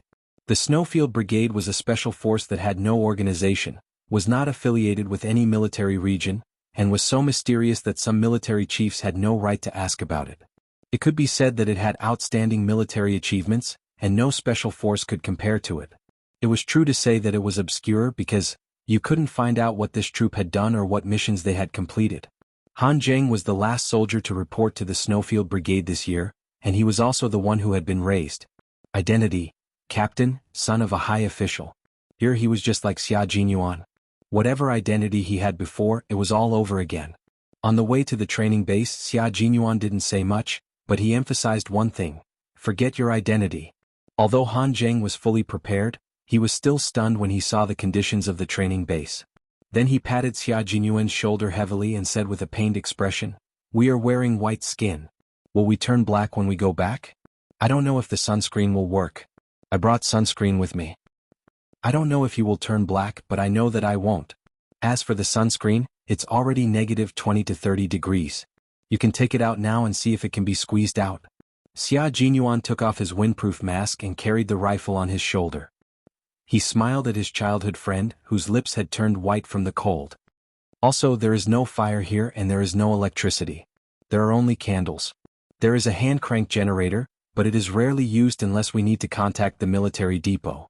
As for heating, we basically rely on shaking. Put the supplies in the corner. Remember, don't let any fragrance out because our wooden house is not sturdy. It can't protect against anything except wind and rain. This area is where the snow leopards are active. You have to be careful not to be eaten by them. The map is made of paper, but it is definitely the latest version and is purely manual. Train well. Z7, you have to adapt to the environment here as soon as possible. After 1 year we will go down the mountain. Han Zheng, codenamed Z7, said with a serious expression, "Don't worry, I won't embarrass the country. Before it gets dark I will see what she wrote. You can clean yourself. The other team members will be back in about an hour or so. Prepare the food." Xia Jinyuan, who had been here for 4 months, had completely adapted to the environment on the snowy plateau. After melting the snow on his eyes and eyebrows with the warmth of his palms, his jade-like handsome face was still exquisite, but his eyebrows looked more mature and restrained. Although the barracks were made of wood, it was still windproof and snowproof. Xia Jinyuan did not dare to stand in the wind and snow to read the letter.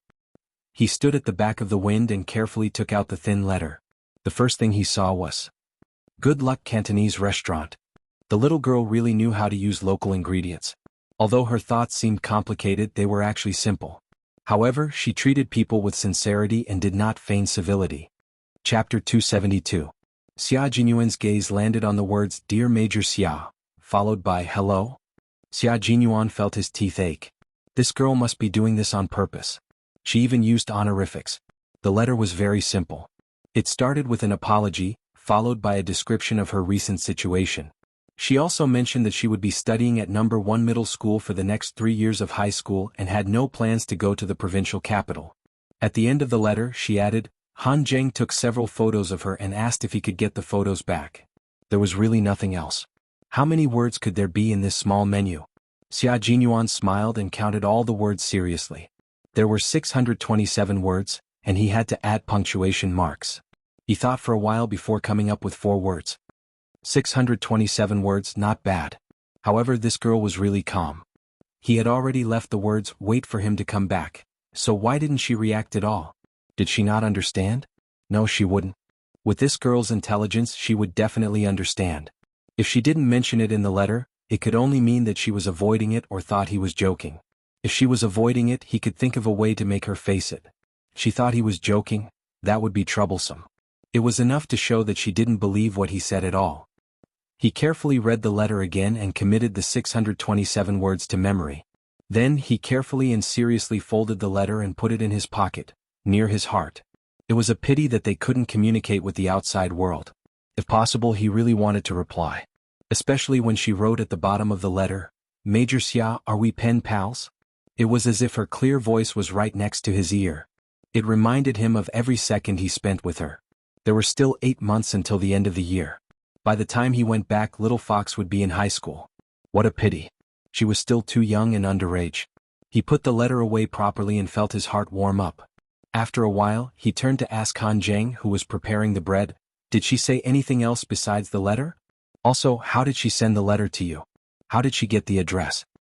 "It's a long story. Brigade Commander Han didn't agree to my transfer order and is still in custody.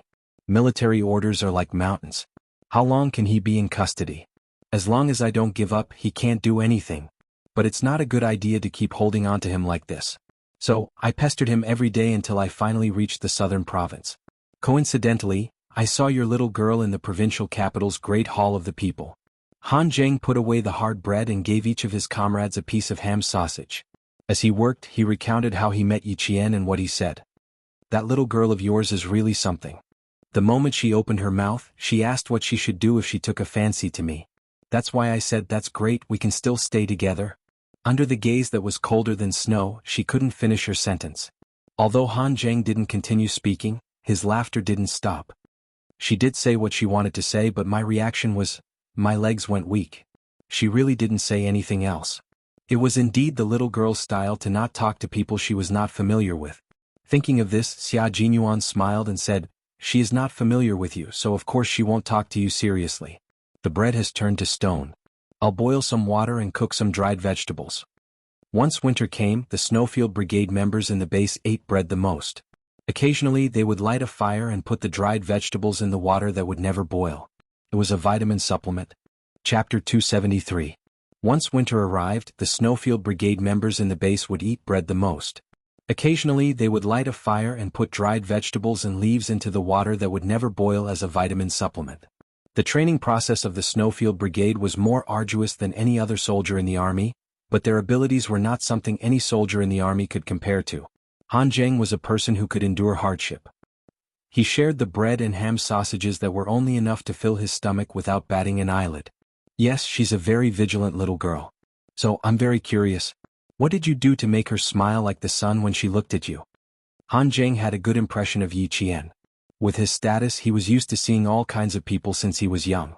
He could tell whether they were real or fake at a glance. Take Yi Qian for example. The first impression Han Zheng had of her was that she was open and aboveboard. Yes, she was open and aboveboard. What he saw was not the exquisite beauty of her facial features, but the temperament of her movements.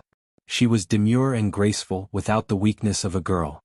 She had a kind of open and aboveboard, dark and elegant like an orchid character.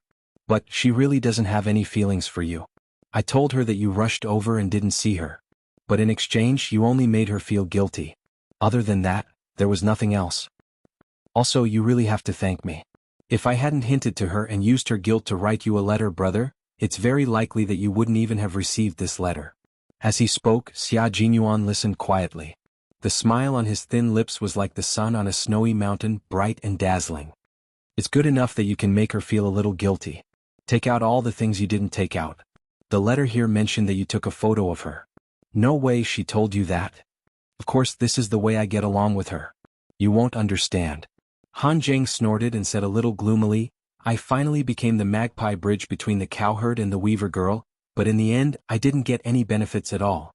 She even said that she wanted to use the photo in exchange for a few conditions. Who knew that a letter would sell me out? How exactly do you guys get along? Can you tell me more about it? What kind of way of getting along? From knowing each other to fighting side by side. They were friends and comrades in arms.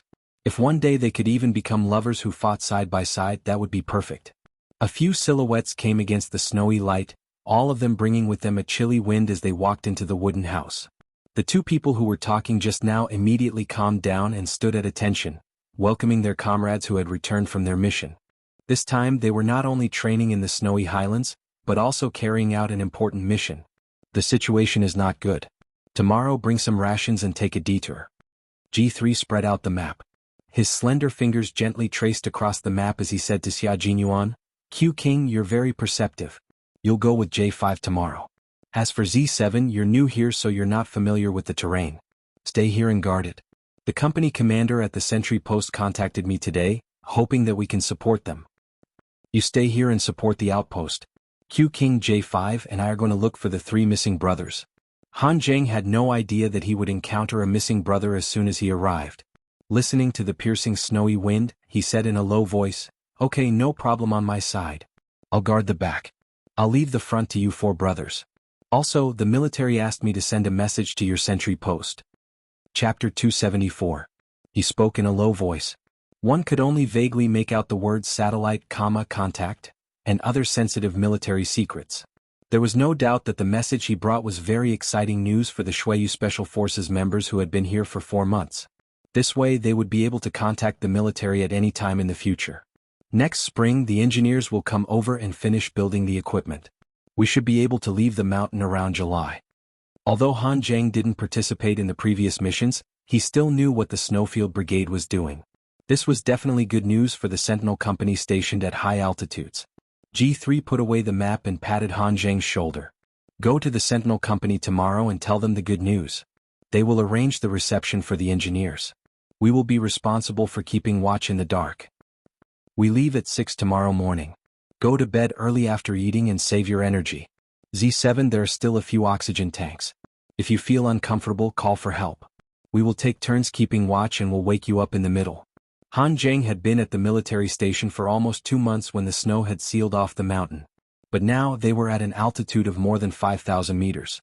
G3 was worried that he would really fall asleep if he closed his eyes because of altitude sickness, so he told him that he would wake him up in the middle of the night.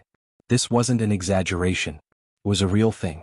Dinner was hard bread prepared by Han Zheng, a ham sausage, and a packet of pickled vegetables for each person.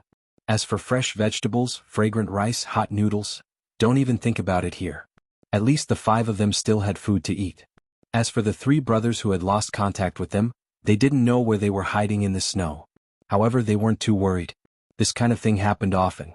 Losing contact for 1 day was still a short period of time. Later on, they lost contact for 3 days at most. It was under such difficult conditions that, in the spring of the next year, a confidential report from the Snowy Highlands, translated by Han Zheng alone, was sent back to the military headquarters. At the same time, a military layout map was also sent back to the military headquarters. This was the information that the 8 members of the Snowfield Brigade had exchanged for with their lives. They walked in the snowy mountains accompanied by snow leopards. There wasn't even a small path. They climbed the steep mountains and the bottomless cliffs. They relied on their hands and legs to complete the mission given to them.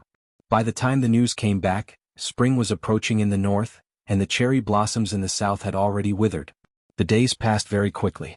It seemed that he still hadn't woken up from his spring sleepiness. He didn't know when the chirping of cicadas had started. After the general examination, Yi Qian did not stay at home like the other students to wait for the notice to arrive. Instead, he immediately returned to the village after the examination and joined the army for training the next day. Principal Chen and Uncle Zhen didn't ask about Yi Qian's results, nor did they ask her if she did well in the exams. When she said that she would go to the army immediately, the 2 elders took her to the army without hesitation. Results and scores had never been the focus of his attention. 1.5 years into the 4-year plan, and Yi Qian's training was getting more and more arduous. Yi Qian was standing alone under the scorching sun with camouflaged branches and leaves covering his head. He had a Barrett M82A1 anti-material sniper rifle propped up. He had already been training for a full 6 hours. Long-range sniping missions often required the sniper to run long distances without eating, drinking, or sleeping. Good hearing and vision were the basics, and at the same time, they also needed to have extremely high endurance. Chapter 275. For example, she wouldn't feel thirsty because of the sun, wouldn't move because of frequent urination, and wouldn't expose herself because of insects. Fragrance came from the bitter cold. Theory learning, shooting training, skill training, and stealth training were carried out at the same time. Yi Qian had already completed shooting at stationary targets in different positions within different shooting ranges. Now she was entering the dynamic shooting training. The so-called dynamic shooting training was the most difficult training. It required her to shoot at targets that appeared and disappeared at a certain distance within a set period of time. The passing standard was a distance of 400 meters, and the required time was 4 seconds. After 6 hours of hiding, Yi Qian was waiting for a mouse to appear. Finally, when the wind blew, a mouse suddenly appeared in the crosshair scope. In that second, Yi Qian's breathing tightened, and with a bang she fired her first shot. This was also her first shot in the dynamic shooting training. As the mouse squeaked into the forest, Yi Qian knew she had failed this shot. Her willow leaf-like eyebrows furrowed slightly, and her increasingly beautiful facial features revealed a rare coldness of a girl. Holding a sniper rifle that could destroy a car's engine with a single bullet, and could also quickly penetrate brick walls and cement, she stood there and let herself be criticized. Your body's functions haven't been relaxed, and the preparation before firing was too tense. Also, 6 hours of not moving has already made you feel tired, causing errors in your vision, straight line and visual image, resulting in errors in your judgment of the bullet's trajectory. Principal Chen's voice was as cold as a bullet, without a trace of warmth. His eyes also didn't have the usual kindness. This isn't the original gun, but Yi Qian. You have to get used to any sniper rifle. Let every gun be your old partner, and every bullet in every gun can be close to your breath. Taking the sniper rifle from Yi Qian's hands, Yi Qian aimed at the target, calculated the wind speed, calculated and pulled the trigger. Bang! After less than a minute, Yi Qian smelled the faint scent of blood. The mouse that had clearly escaped was finally shot by a sniper rifle. This was the standard of a world-class sniper. He didn't need to prepare for too long. He only needed one target and he could complete the mission. This was also Yi Qian's goal. To surpass Principal Chen, she had to stand even higher. Yi Qian gasped softly. This was the first time Principal Chen, the first time he personally held a gun in front of her. It was so sudden that she didn't even have time to react before the world-class sniper's demonstration ended. Really? Amazing. Her face was full of admiration, and Principal Chen had a serious expression, so he lightly tapped her head with the butt of his rifle. Little girl, train hard. 2 weeks, Yiqian, the highlands, mountains, deserts. Mississippi. Mississippi Jian, you have to be prepared, the toughest days, Mississippi. Every place had different environments, training requirements, and shooting conditions. The external environment's temperature, altitude, wind speed, atmospheric visibility, lighting conditions, and other natural conditions would all affect the shooter's aim and the trajectory of the bullet. Principal Chen wanted Yi Qian to be able to hit the target no matter what the environment was. Although the environment could affect the accuracy of the shot, she had to use her excellent skills to eliminate the environmental factors, and she would be able to complete the mission perfectly. Chapter 276. There was only one factor that could not be controlled, and that was luck. This was the only thing that a sniper could not control. But what was luck? Luck was built on your daily training and your sniping skills. So, in Principal Chen's words, if you failed, don't blame it on bad luck. It was because you were not good enough. Bad luck was just an excuse. The next 2 weeks of dynamic training were even more arduous than before. Principal Chen no longer stood beside Yi Qian to guide her on what to do. Instead, he personally took the role of the enemy's sniper and confronted Yi Qian. Later on, Yi Qian recalled the training she had gone through in the past. She felt that this period of training was the most arduous and difficult. That was because she was facing a world-class sniper, not an ordinary sniper. On the first day, Yi Qian could not even find where Principal Chen was in disguise. He was clearly less than 100 meters away from her, but she did not know where Principal Chen was until she was hit by a blank bullet. Natural camouflage and artificial camouflage must be combined perfectly. Spring as the trees, summer as the shrubs, autumn as the dead leaves, and winter as the snow. This is the perfect natural camouflage. Headmaster Chin, who was wearing a camouflage suit, sat cross-legged. The sun was so hot that the skin on his lips peeled off. There was no water to drink and there was no wind. He just sat there and gave advice to Yi Jian. Your sense of smell is very sensitive, so I deliberately rolled in the mud to cover up the smell on my body. This is also a way of disguise. Girl, remember this. Camouflage is a basic skill that a sniper must master. The quality of the camouflage skill determines whether a sniper can successfully complete the mission. This was what Principal Chen had learned from his own personal experience. He was so strict that it was almost harsh when it came to training Yi Qian. Yi Qian entered the true hellish training and approached the level of a world-class sniper. Her perception was extremely good. Even though she was sometimes killed by Principal Chen, she had only been using guns for a little more than a year. She was not like Principal Chen, who was a world-class sniper with decades of experience. 1 month after the summer vacation, Principal Chen left Shuku village with Yi Qian. No one knew where they went, not even Uncle General. The school's acceptance letters began to be sent out. When Yi Qian, Yi Ying, Zhang Wenli, and the other third-year students from the same village received their acceptance letters, there were only 15 days left until the end of the summer vacation. Village Chief Zhang Difu took the 6 notices from the postman, counted them, and said uncertainly, "There are 11 children in the village who are in junior high school. These 6 notices, all of them? Village Chief, there will be a notice for those who are admitted to high school.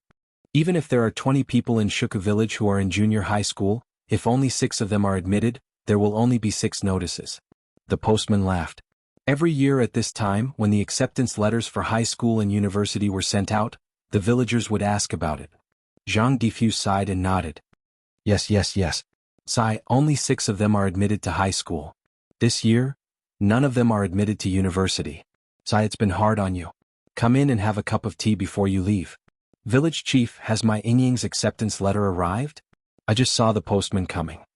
Sun Dongqing's voice floated in from the yard. It was full of energy, as if she was afraid that no one would know that the postman had come. The postman, who was about to say something, got on his green bicycle when he heard the voice. He waved at Zhang Difu and said with a smile, "I won't be drinking water. I still have to go to other villages to deliver the acceptance letters. You should treat the mayor's wife well." Chapter 277. The postman was from the town, so he knew a lot about the mayor's wife. Sun Dongqing wasn't the only one who came to get the notice. Everyone who had a child in their family came. The adults were more eager to get the notice than the children.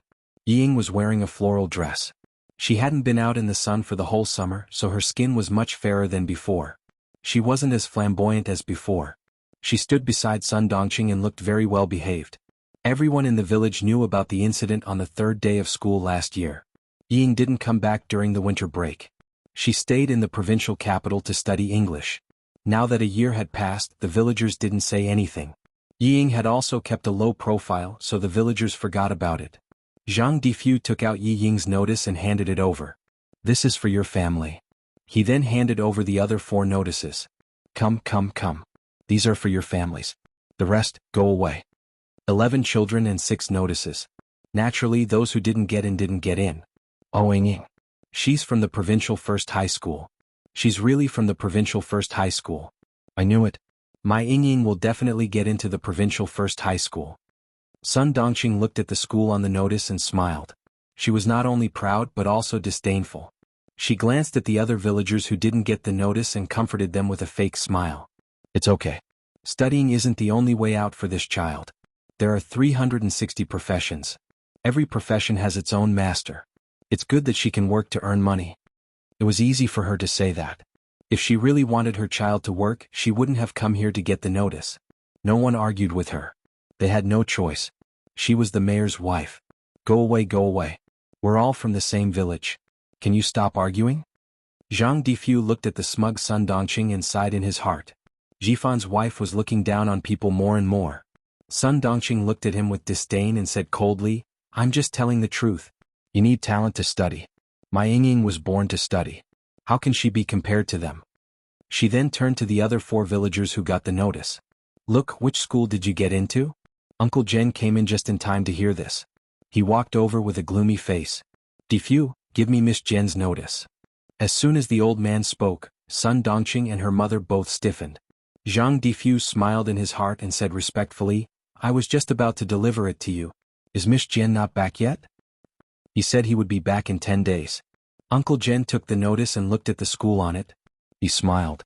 Yiying glanced at him and greeted politely, Grandpa Jen, yes, I'll do better if I get into the provincial first high school. It didn't mean to study hard but to learn well. The order of the words was slightly different, but the meaning was completely different. One simply meant to study hard while the other meant to learn how to be a good person. Uncle Jen didn't like adults, but for a child, no matter how bad his character was, he wouldn't mind. Even someone as smart as Ying could tell. She lowered her eyes slightly to hide the coldness in her eyes and said obediently, You're right. It wasn't easy for me to get into a good school. I have to study hard. Otherwise, I won't be able to get into a university. My Ying is so sensible. Uncle Jen, how did the little girl do? She had originally thought that she must be amazing since she had won an international award and the first place in the cohort. But in the end, she didn't come back with any good results.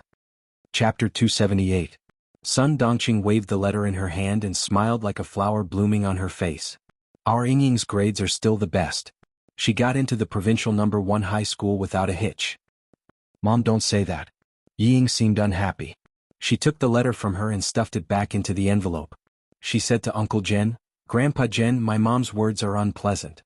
Actually, she's quite concerned about whether my sister got into a school or not.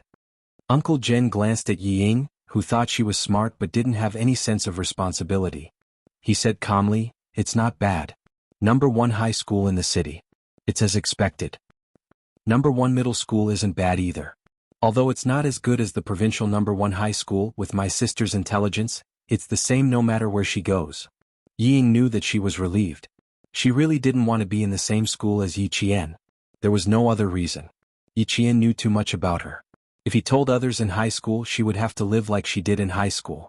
She would have to live a repressed life. Hearing this, Sun Dongqing held back her pride and pretended to be concerned. She sighed and said, As long as she gets in, number 1 middle school will be number 1 middle school. She'll just suffer a little when she gets into university. This is great. I can finally answer to my sister. It wasn't strange that Sun Dongqing could shamelessly take credit for herself. Another boy from the village got into the same school as Yi Qian. When he heard that Yi Qian was in the same school as him, he was very happy. He said, That's great. We'll have a companion when we come back to the village in the future.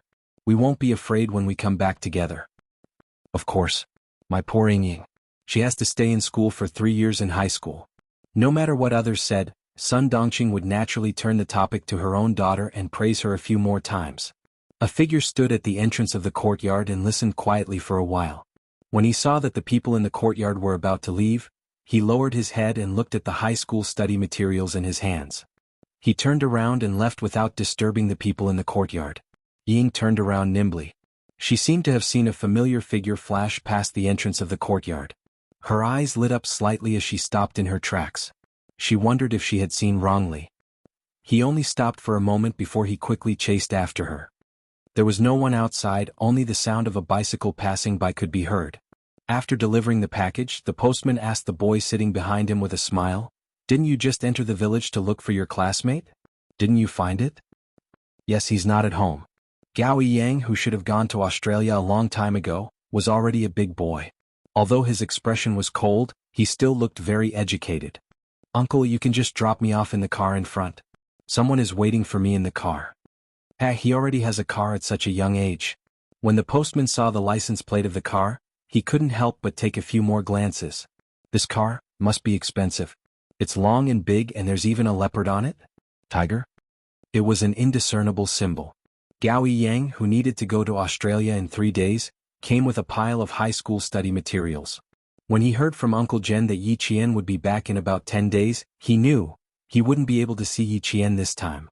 His eyes were filled with deep disappointment as he looked out of the car window. His indifferent expression made the driver not dare to ask more questions.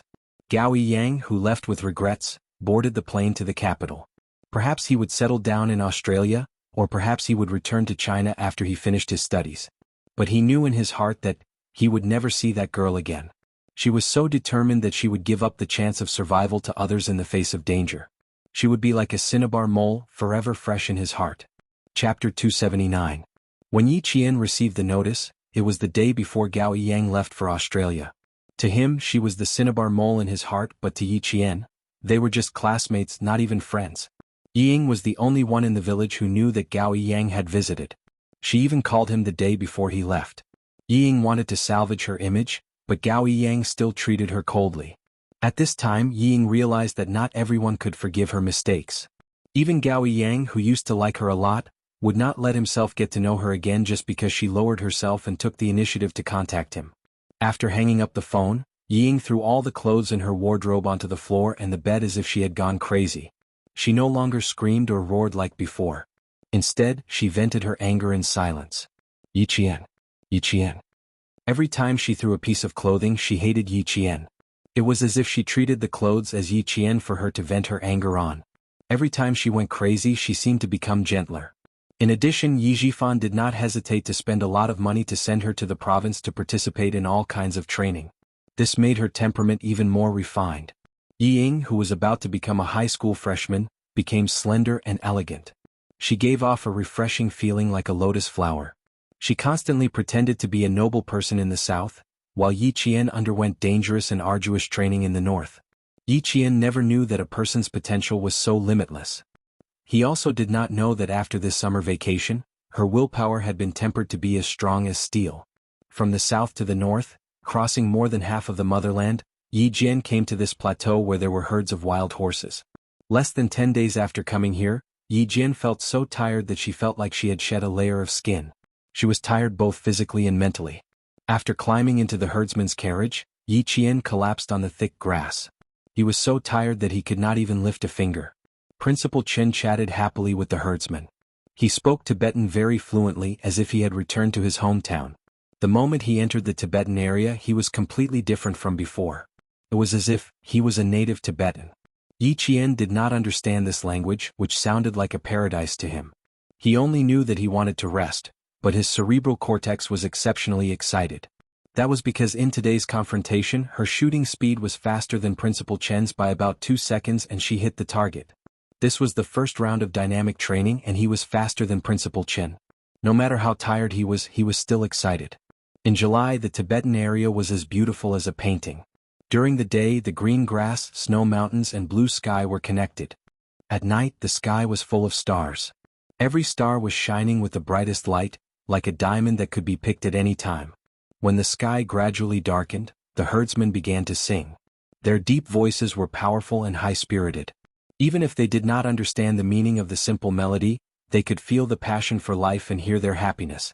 To avoid unnecessary trouble, Yi Qian and Principal Chen disassembled their 2 sniper rifles and put them in their bags after every training session. They only carried a pistol with 12 bullets. From the south to the north, not a single bullet had been fired. "Miss Jian, we can sleep in the tent tonight."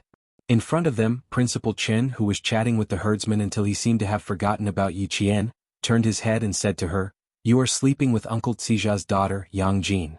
You are about the same age so you can communicate." Chapter 280. Yi Jian, who was about to fall asleep due to the rocking of the carriage, heard the conversation in a daze and laughed. "That would only work if there is no language barrier. I don't understand Tibetan at all. I'm afraid it will be difficult to communicate." She didn't understand Tibetan, and the people in the Tibetan area, especially the Tibetans who were around 30 years old, couldn't understand them either. It was better when they were outside, but now that they were in the heart of the Tibetan area, Mandarin was like a foreign language to the Tibetans. They had to rely on Principal Chen to communicate with them. "We will stay here for about 7 days. Girl Jin, you have to remember my wolf survival rule. As long as you have a wild nature and an enterprising spirit, there is nothing you can't do."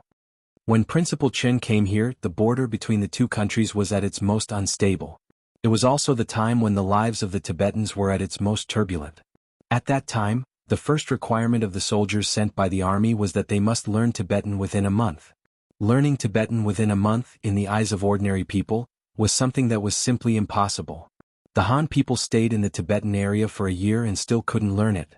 But for the soldiers, there was no task that couldn't be completed. They had to learn it within a month if they were given an order. If they couldn't learn it, they would be punished by military law. Principal Chen learned it within a month, and Yi Qian had been in the Tibetan area for more than 10 days. She would leave in another 10 days. Although he didn't ask her to learn it, since Yi Qian mentioned the communication barrier, how to solve it was up to Yi Qian. The wolf survival rule. First, you have to know what you need. Under the premise of what you need to get, you have to know if you need to have something. Sharpen your fangs, sharp claws, and develop excellent survival skills and a strong physique. These are the prerequisites for what you need. You need to possess them.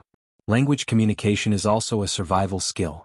Since you found it troublesome, then if you want to communicate with the Tibetans without any barriers, you have to learn Tibetan and clear the barrier. Yi Qian immediately understood. She had a ready-made teacher beside her, but she didn't think of it. My home is right in front. There's warm milk, fragrant beef jerky, and endless mutton. Eat whatever you want. The herdsman was about the same age as Principal Chen, but he looked more than 10 years older than Principal Chen. This had a lot to do with the local environment. Principal Chen laughed and replied, "And the strongest liquor." This sentence ignited the passion of the herdsman, because this was the first time he met a Han Chinese who said that he wanted to drink the strongest wine in the no man's land. It must be known that the greatest danger to the Han people living in the plains was altitude sickness, and drinking alcohol was absolutely forbidden. The laughter in the carriage never stopped, and it was blown far away by the night wind. The temperature in July was neither hot nor cold in the no man's land, but it was also the rainy season. There would be occasional showers during the day and at night as well. The rain came at the drop of a hat. One second it was a starry sky and the next, it was a torrential downpour.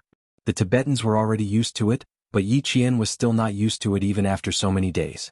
The rain beat against the tent, and the temperature dropped sharply. Yi Qian put on thick Tibetan clothing, and the Han girl became a Tibetan girl. Chapter 281. Although she had been basking in the sun for more than 10 days, her skin, which was naturally resistant to tanning, was as white as a peach blossom petal.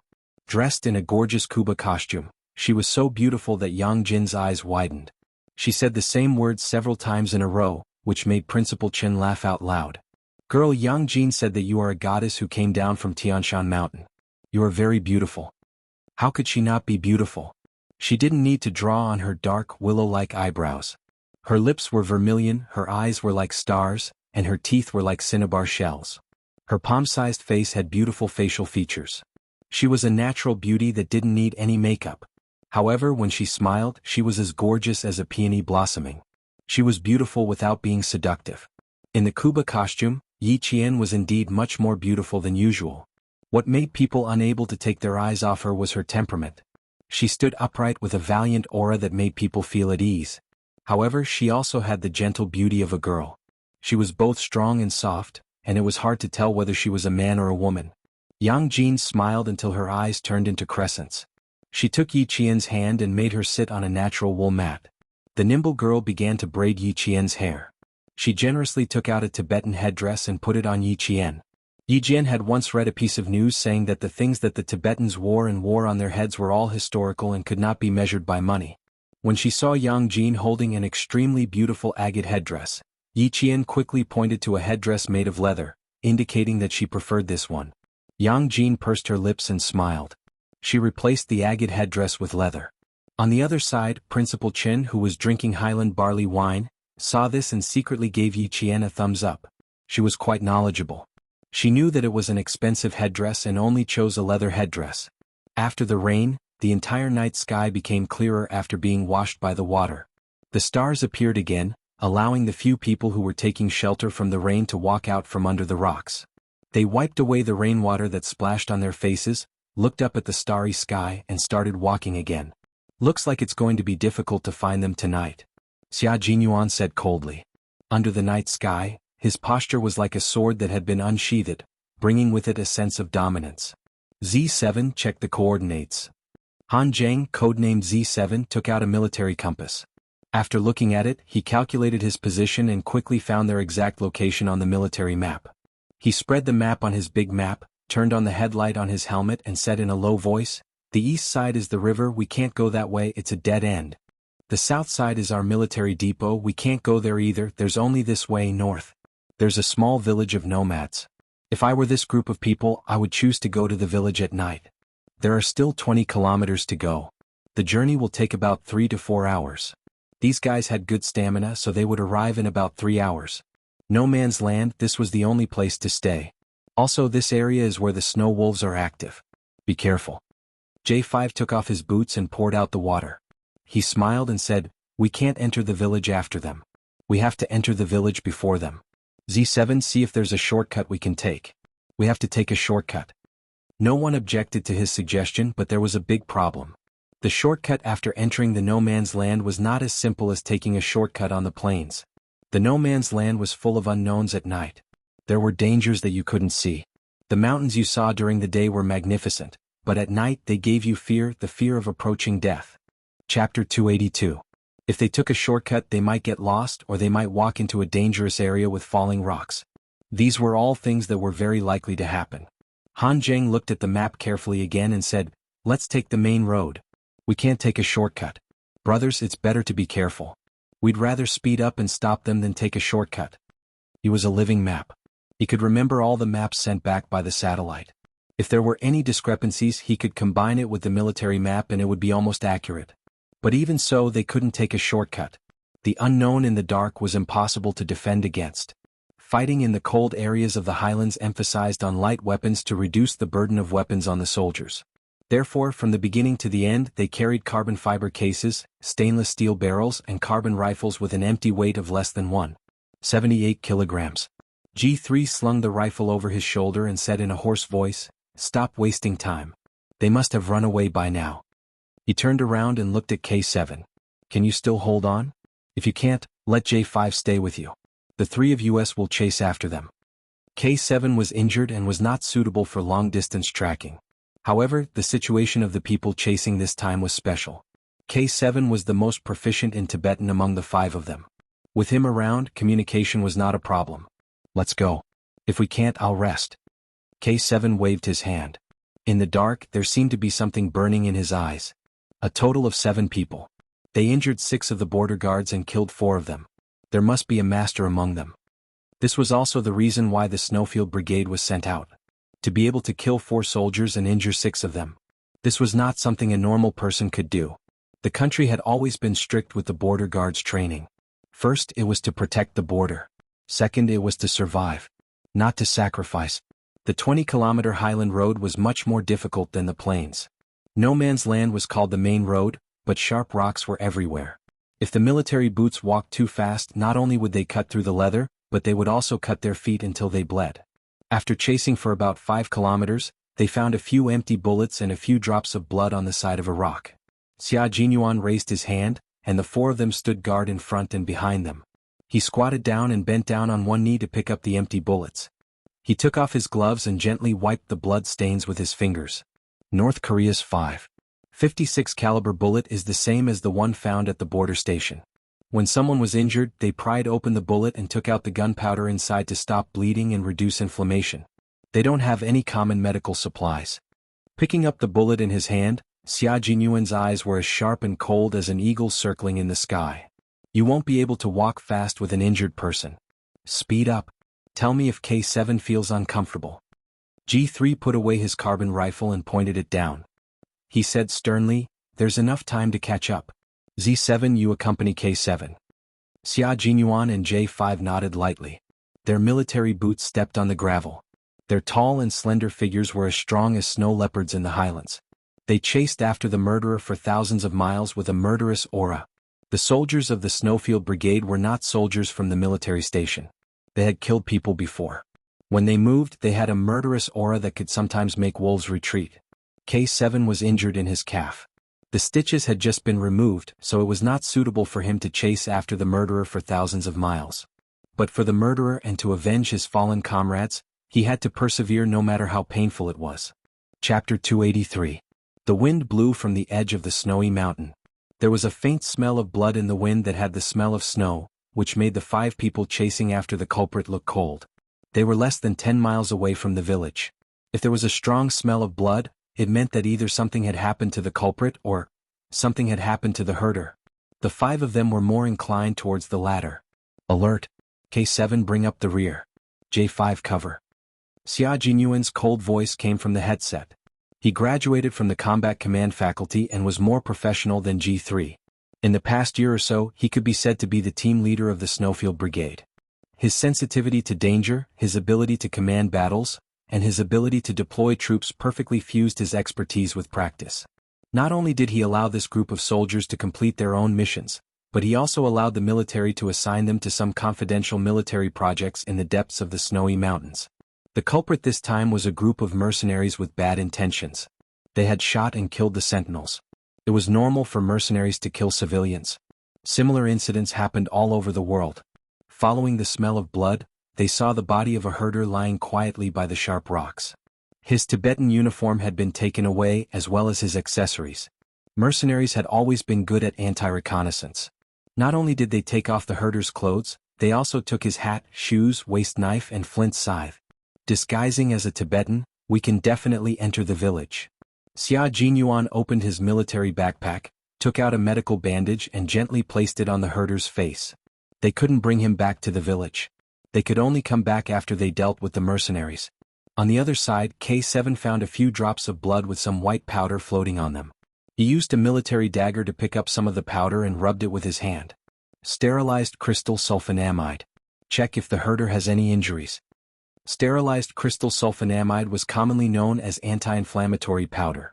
It was a prescription drug used to prevent wound infections. If mercenaries used gunpowder from bullets to treat wounds, then it was very likely that the anti-inflammatory powder came from the herder. After checking that the herdsmen were not injured, they did not delay for too long. 2 minutes later they started to walk again. On the road, they saw the grass that had been thrown on both sides of the road as well as the wheels on the ground. Robbing the carriages, killing the herdsmen, taking away the anti-inflammatory powder that the herdsmen brought home, and then throwing away the herdsman's pasture to settle the wounded. From this, it could be inferred that the wounded had a certain status and the mercenaries could not abandon the wounded. At midnight there was no light in the Tibetan village. Occasionally the low whines of the Tibetan mastiffs could be heard. They were protecting the safety of the village. Yi Qian was awakened by the Tibetan mastiff's howls. Because of He Jie, Yi Qian could also tell what the Tibetan mastiff's howls were trying to convey. Now, what they heard was a somewhat violent and anxious warning that a stranger had entered the village. Yang Jin was sleeping soundly. Yi Qian, who was sleeping outside, groped in the dark and picked up the Tibetan girl's clothes that Yang Jin had given her. She put on her shoes, picked up her gun and quietly walked out of the tent. The village was not big and it was a nomadic village. Most of the tents were at a certain distance from each other. Yi Qian could tell where the Tibetan mastiff's howls were coming from. She held her gun tightly and the dagger that Yang Jin had given her in her hand. The sound came from the front, which was equivalent to the tents at the entrance of the village. She could faintly hear the angry voice of a woman. Principal Chen had said that Tibetan families were very united and friendly. They rarely quarreled. However, when she heard the angry voice now, she felt a little scared. Domestic violence? No, if it was domestic violence, the Tibetan mastiff would not roar at strangers. Wait. The Tibetan mastiff that had been howling just now was now silent. Chapter 284. When Yi Qian realized that a stranger who might harm the herdsman had entered the village, she suddenly heard a strange sound coming from her left. Her eyes turned cold and she rolled onto the wet grass to avoid the hand that reached out from behind her. Her reaction scared the J5. This Tibetan girl was too agile. Come out. Yi Qian rolled onto the grass and lay down on the ground below the mani pile. Her eyes were cold as she shouted in Tibetan, "Who is it?" The first sentence was instinctively spoken in Mandarin, and the second sentence was Tibetan that she learned from Yang Jin. When her voice floated out, the 5 people hiding in the darkness were stunned. This voice, it sounded familiar. Han Zheng made a hush sound with his mouth and said to Xia Jinyuan, "Don't you find it familiar? Doesn't it sound like your little fox's voice? Did I hear wrongly? It does sound like her." After a year, her voice was clearer and more imposing, but he wasn't sure. Wasn't Yi Qian in Fujian town? How could she have come here? Thinking about it, it didn't seem possible. I'm not sure. Xia Jinyuan wasn't sure either. He gestured to the 5 people and they immediately surrounded the mani pile. No matter who it was, as long as she was a citizen, they had to ensure her safety. Yi Qian could already feel that someone was surrounding her, and there was a faint smell of blood on them.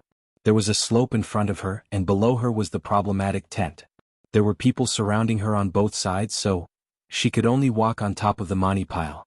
But when she thought of the religious culture of the Tibetan area, Yi Qian gritted her teeth and decided to rush down the problematic tent. If the 5 members of the Snowfield Brigade Special Forces let a 15-year-old girl like Yi Qian escape, the 5 of them would doubt if they were qualified to be Special Forces soldiers. Xia Jinyuan was the first to make a move. When he saw a slender figure appear, he immediately used his own body to pounce on Yi Qian and grabbed one of Yi Qian's ankles with both hands. With a forceful trip, Yi Qian, who had rushed out, also fell to the ground. He didn't fall straight down. Instead, he bent his arms and fell on the wet grass in an extremely professional posture. Yi Qian grabbed his right foot. As he fell, his left foot kicked down. After failing to kick off, he placed both hands on the ground and rotated his body in a scissor kick style, facing the starry sky in an attempt to counterattack. However, Yi Qian was also shocked by the other party's reaction. She moved quickly, but the other party was even faster. Before she could stand up, her ankle was grabbed again. From crawling to protecting the fall, to kicking and then to using the scissor kick to turn over, the series of movements were not only smooth, but the professional fierceness revealed made the 5 people tremble in fear. Where did this Tibetan girl learn? Xia Jinyuan's shoulder was kicked by Yi Qian. She used a lot of force and his entire shoulder was in so much pain that his muscles twitched. When Z7 and J5 saw this, they quickly joined the battle and attacked together. They held down Yi Qian's left and right shoulders. Q King suppressed this little snow wolf. Damn, Tibetan girls are indeed hotter than us Han girls. The smell is strong. It's hot enough. K7, who was in charge of security, quickly said in Tibetan, "Boma, we're not bad people. We're soldiers from the military station." More than a year had passed. Yi Qian was no longer the thin and weak girl from last year. After 2 summers and 1 winter break, under Principal Chen's hellish training, her physical strength and combat skills had improved by leaps and bounds. Even if her shoulders were held down by 2 people, as long as her legs could move, she could still struggle. Chapter 285. When she realized that it was Han Zheng's voice, she froze for a second. It was at this moment that Xia Jinyuan, who was holding onto her ankle, had a chance to retaliate. He muttered, "Excuse me," before he pressed himself against Yi Qian's body and covered her mouth with his hand. Yi Qian was speechless. You guys have to let her say something. In the eyes of the 5 members of the Snowfield Brigade, they had finally subdued this Tibetan girl who was as fierce as a wild beast. After being pressed down and covered, Yi Qian saw 2 black figures wearing combat helmets appear in front of him. They were dressed in familiar clothes and had a familiar aura, and the person on top of him was a familiar person. With his mouth covered, Yi Qian could only mutter, which meant, "Xia Jinyuan, let go of me." When Yi Qian realized who was on top of him, Xia Jinyuan naturally realized as well. At this moment, Xia Jinyuan wanted to let go, but he couldn't bear to do so. She was so close. Her faint fragrance was like a flower petal gently brushing past the tip of his nose, tugging at his heartstrings and touching his nerves. At this moment he only wanted to hold on tightly to her fragrance. How could he bear to let go so quickly? Furthermore, this was the second time he was pressing the little fox under his body. As for the feeling, he had to admit that this little fellow had developed quite well after not seeing her for a year. Especially the little ball on her chest. He could feel her softness even though he was wearing a combat uniform and she was wearing a crocodile. Little fox, this is such a big surprise. Xia Jinyuan raised his eyebrows slightly. Under the starry sky, there was a glimmer in his dark eyes. It was as if stars had fallen into his pupils, shining brightly. He laughed softly and said, "The way we met was also very special. It took 5 of us to deal with you alone. Girl, you have hurt our self-esteem a little." As soon as he spoke, even K7, who was on high alert, wanted to look over. Little fox? Oh. Han Zheng shivered inwardly. Damn it, so mushy. Little fox? Why don't you call her little girlfriend? Q King, let me interrupt you. Can't you see that we're all here? Can't you get up first? You're always pressing down on a little girl. Can't you have some self-awareness? You may not be ashamed, but the little girl is. A fine maiden like her is being held down by a big man like you. You're taking all the advantages. Then he said, "Oh my God, why didn't you just say a few words of Mandarin earlier?"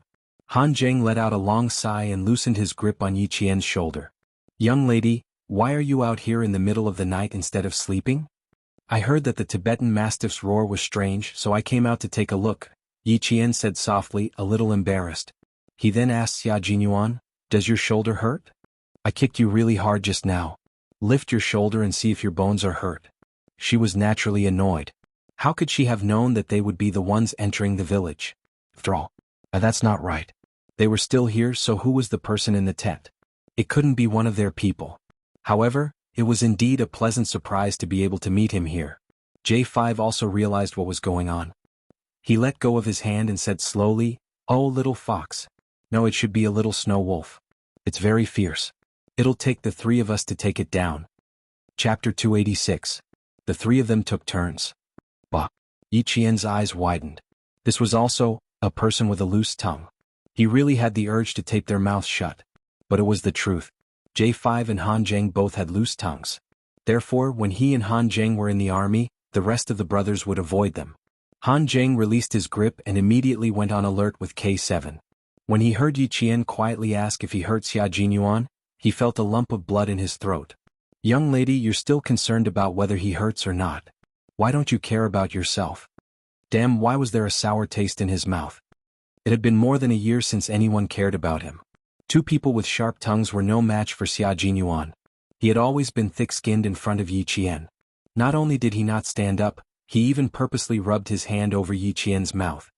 He chuckled softly and said, "What's wrong? Are you jealous? Keep your thoughts to yourself. The little fox hasn't retracted her sharp claws and teeth.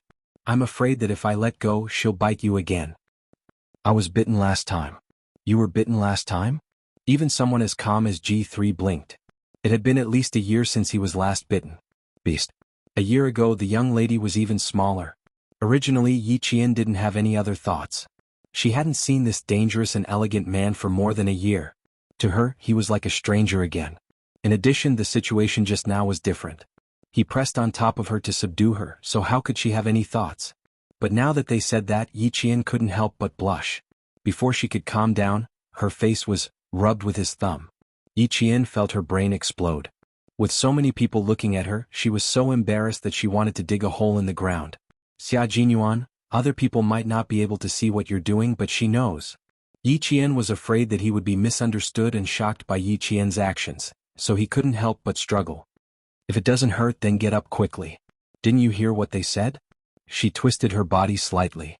Xia Jinyuan pressed his legs tightly against Yi Qian's legs and pretended not to hear her. He said with a faint smile, "Little fox, don't move." Then he said to Han Zheng and J5 who were closest to him, "She's not your little fox, she's my little fox.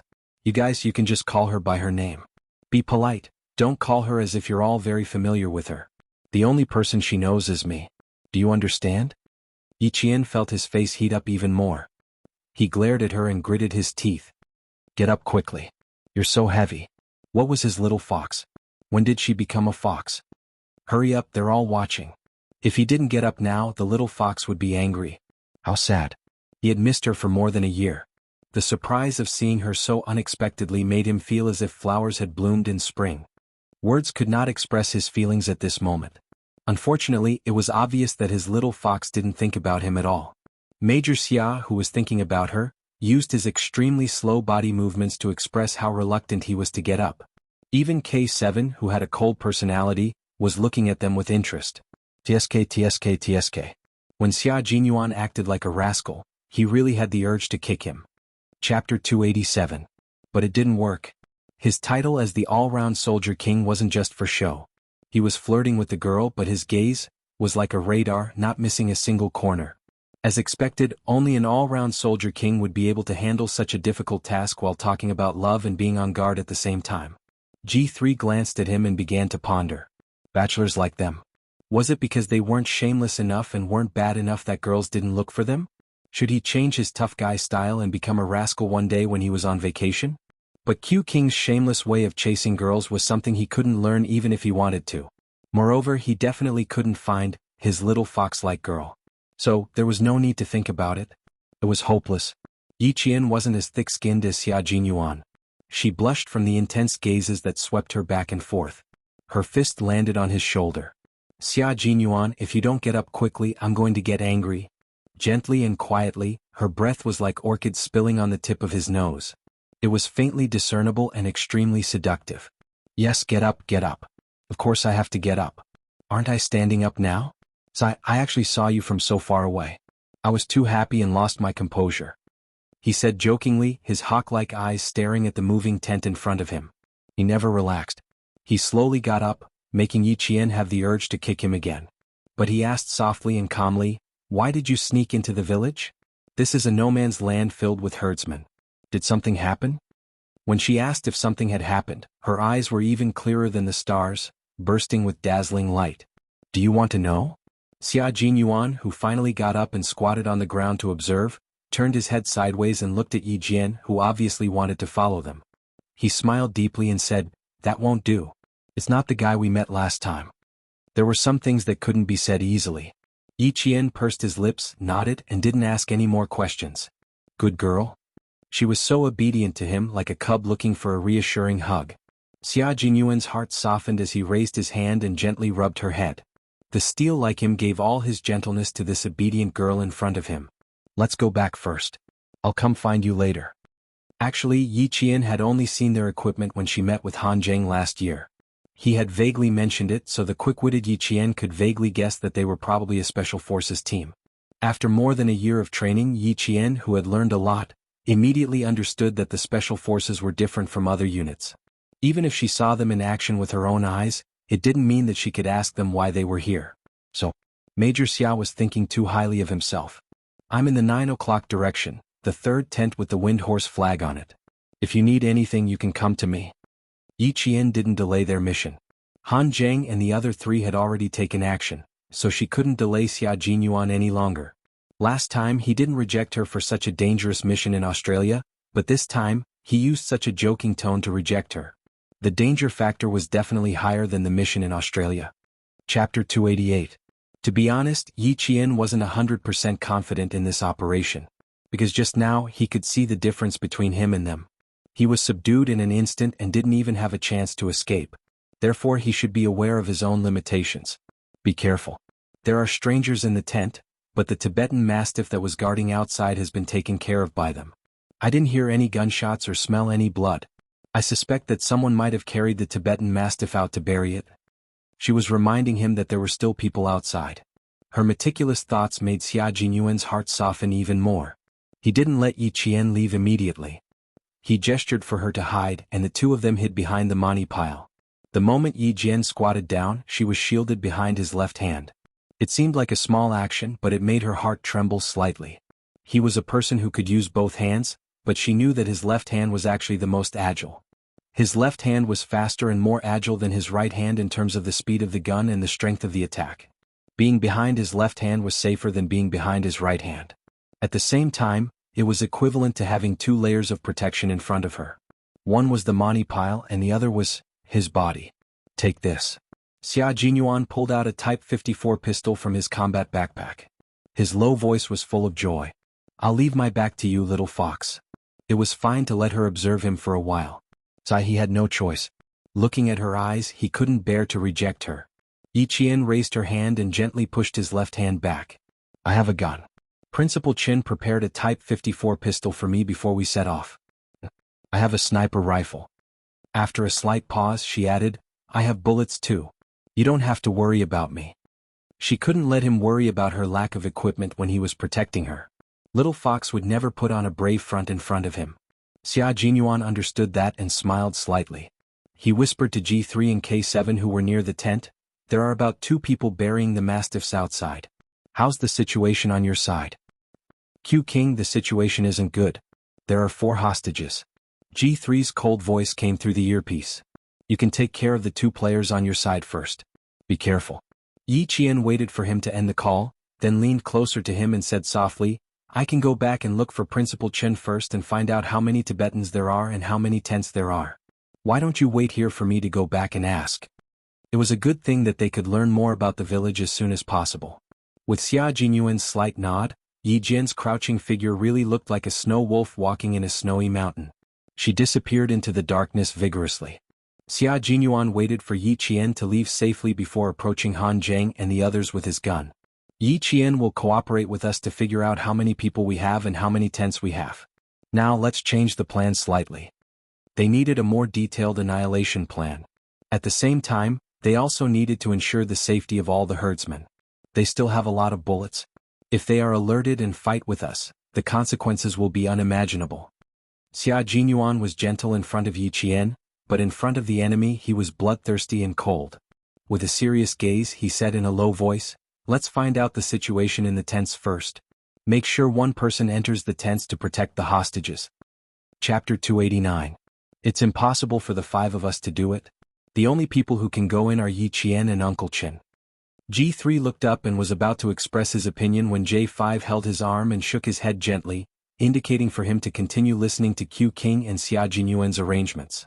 In terms of battle command, Q King indeed had a talent that left them in the dust.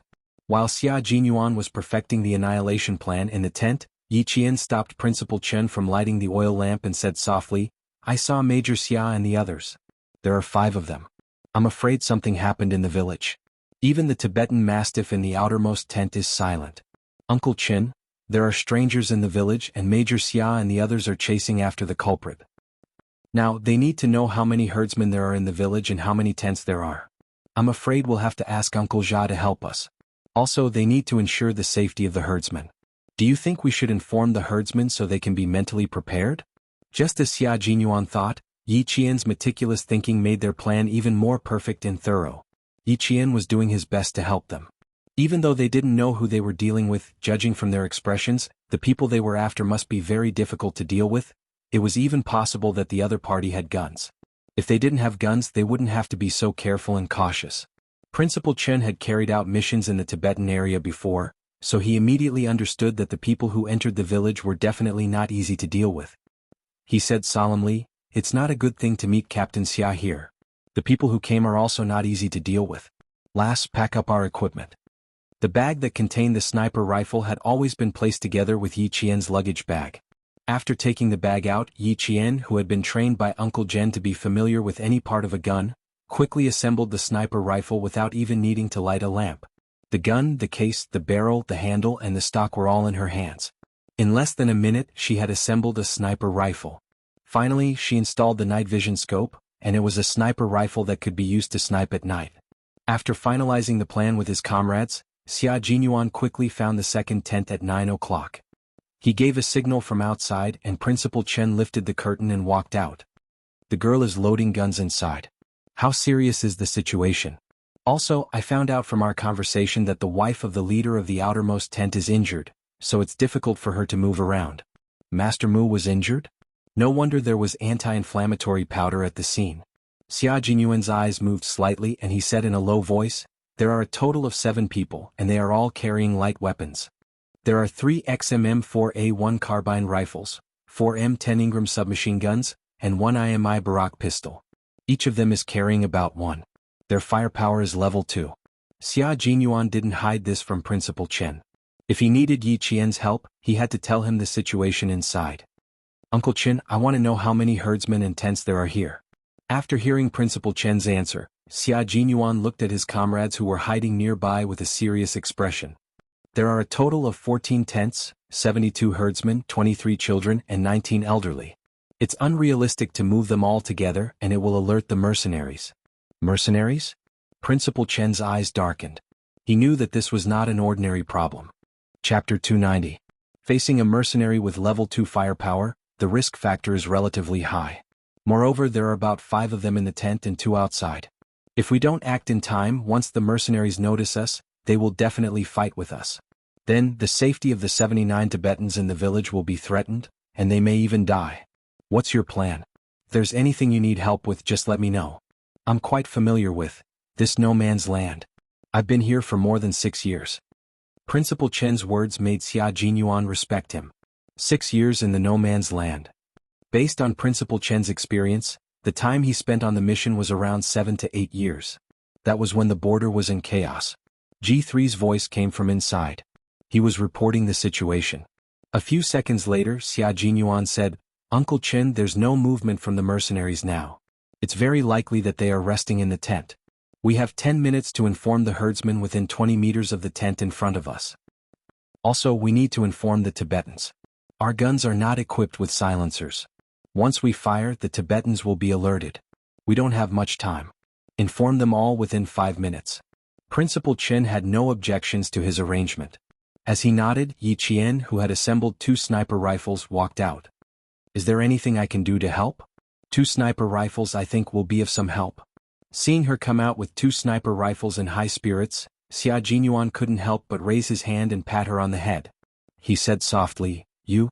To her, danger didn't make her afraid but excited.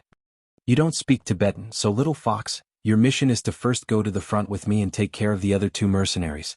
Second, guard the high ground. If you see anyone coming out, immediately snipe." "Mercenaries? Is it?" Yi Qian's eyes suddenly lit up.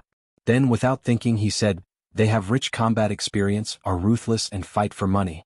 Then can I assume that as long as someone comes out with a gun, I can snipe them on the spot? Of course, I will see the hostages clearly." "Yes, except for the hostages, you can snipe everyone." Xia Jinyuan smiled as he looked at Yi Qian's bright eyes. He took out 2 items from the first aid kit and handed them to Principal Chen. "If you can light a lamp, light it first so that we can see the furnishings inside clearly. These are anti-inflammatory drugs and hemostatic drugs, just what they need." After handing over the medicine, Xia Jinyuan said in a low voice, "On the way we found that a herdsman had been killed. All the anti-inflammatory medicine he had with him had been taken away by the mercenaries. It meant that someone in the mercenary group was injured, and anti-inflammatory drugs were an urgent necessity." Headmaster Chen's face darkened when he heard that a herdsman was killed. He took the medicine and glanced into the tent. He said in a low voice, "Based on the current situation, this group of people won't kill in the village for the time being. They will rest tonight and leave the next day. Would there be a massacre at the moment? Would there be a massacre after they had rested enough and left?" No one knew, so it had to be solved immediately. Yi Qian pursed his lips. Dai Qing frowned and said to Xia Jinyuan, "Uncle Chen's knee has been hurting these days. I'll go and see." Chapter 291. "Girl, if you could speak Tibetan, it would be appropriate for you to go, but you don't." Principal Chen took the medicine and smiled. "I've been out of the army for so many years. I don't have the spirit of a young soldier like you. Girl Jin, work with Captain Xia to get rid of the people outside. Listen to Captain Xia's orders." No matter what kind of battle it was, when the battle plan was set, the commander was the soul of the battle.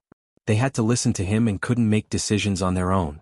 Xia Jinyuan could see that Yi Qian was worried about going in alone. He said softly to Principal Chen, "Don't worry, we have a way to get the people inside out. Uncle Chen going in is equivalent to protecting the hostages inside." Yi Qian was a little relieved when he said that. It seemed that they had a plan. This was a secret battle that couldn't be disturbed. Principal Chen and Uncle Tsiza bent over and started to inform the sleeping Tibetans. Only the Tibetans closest to the 6 tents woke up. After hearing what was going on, they picked up their trident guns and wanted to fight with the mercenaries who dared to hurt the herdsmen in the village. The herdsmen were brave. If it wasn't for Uncle Tsiza, who was from the Tibetan army, there was no way to stop them.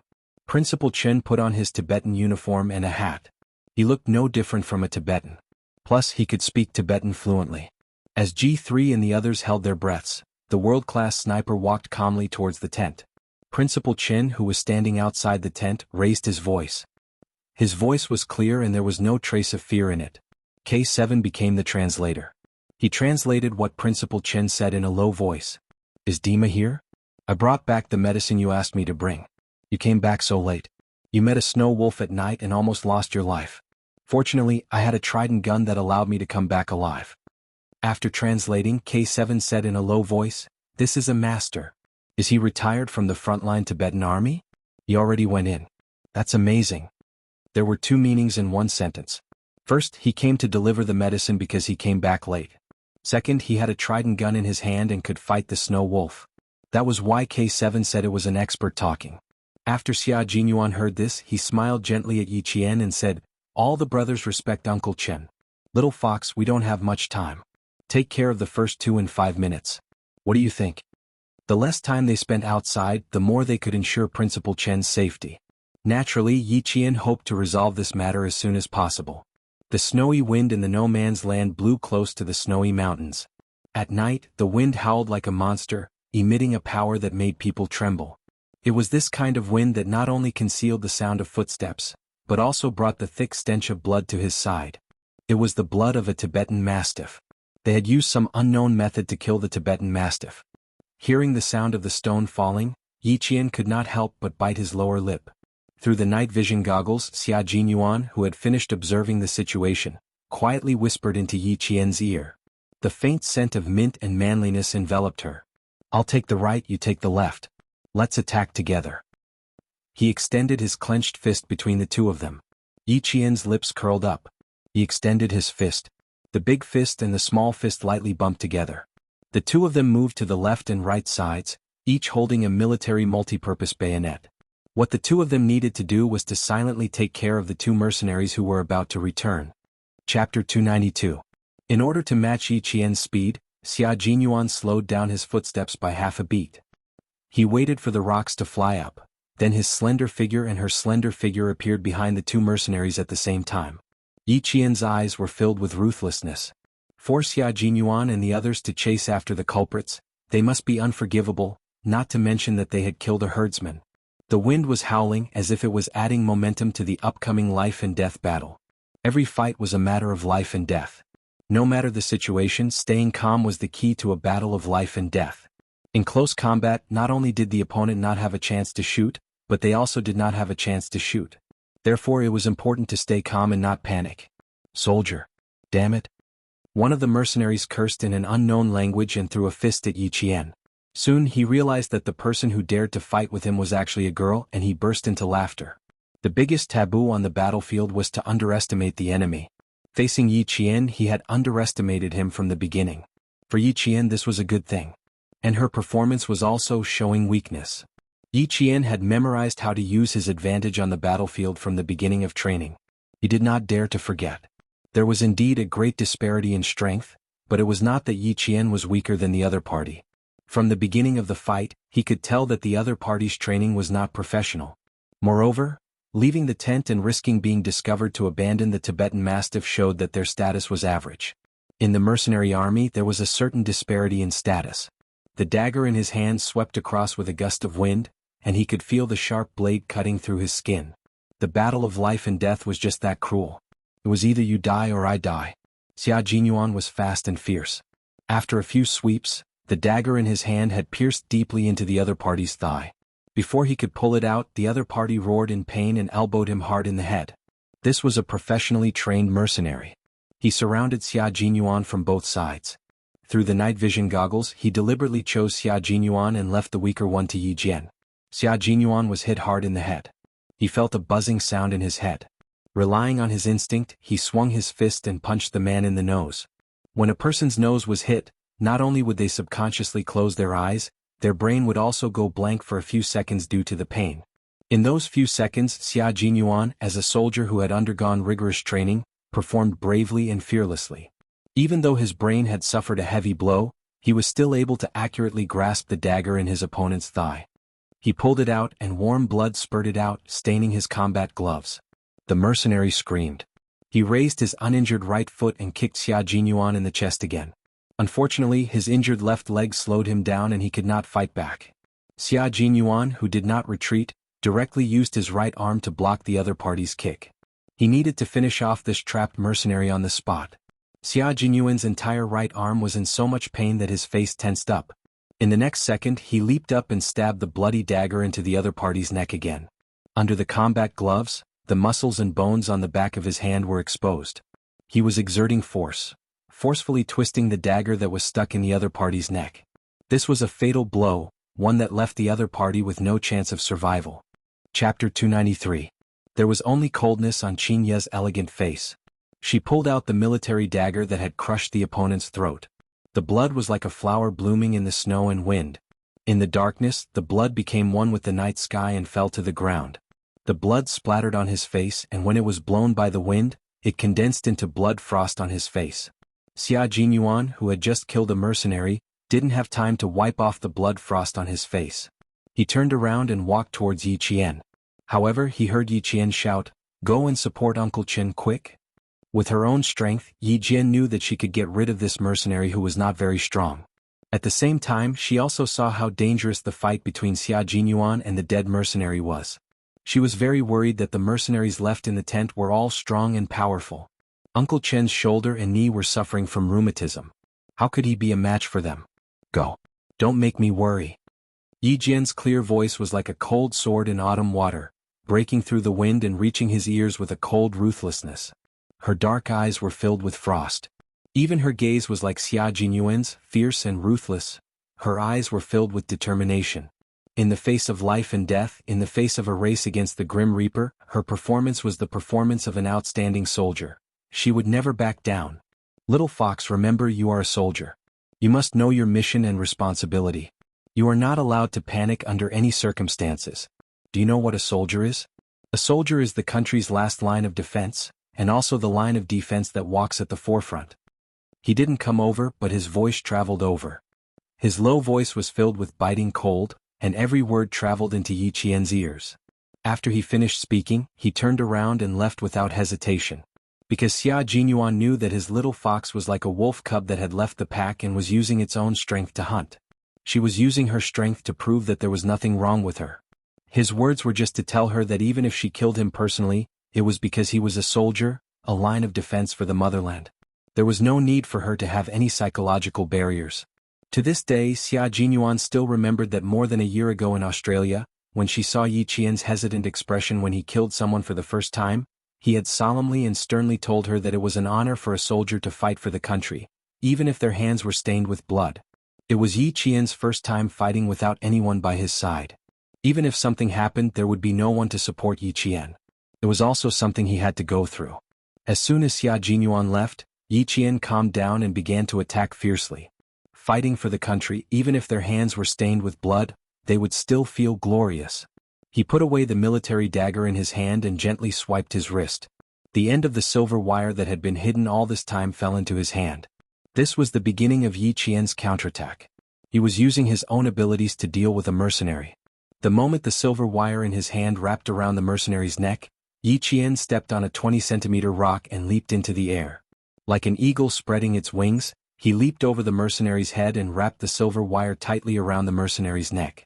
With one end wrapped around his arm, no matter how hard the mercenary struggled, he pulled out the military dagger and stabbed forward. Amidst the roars, Yi Qian heard gunshots coming from the front. The battle had begun. Yi Qian forcefully pushed the dagger into the mercenary's body.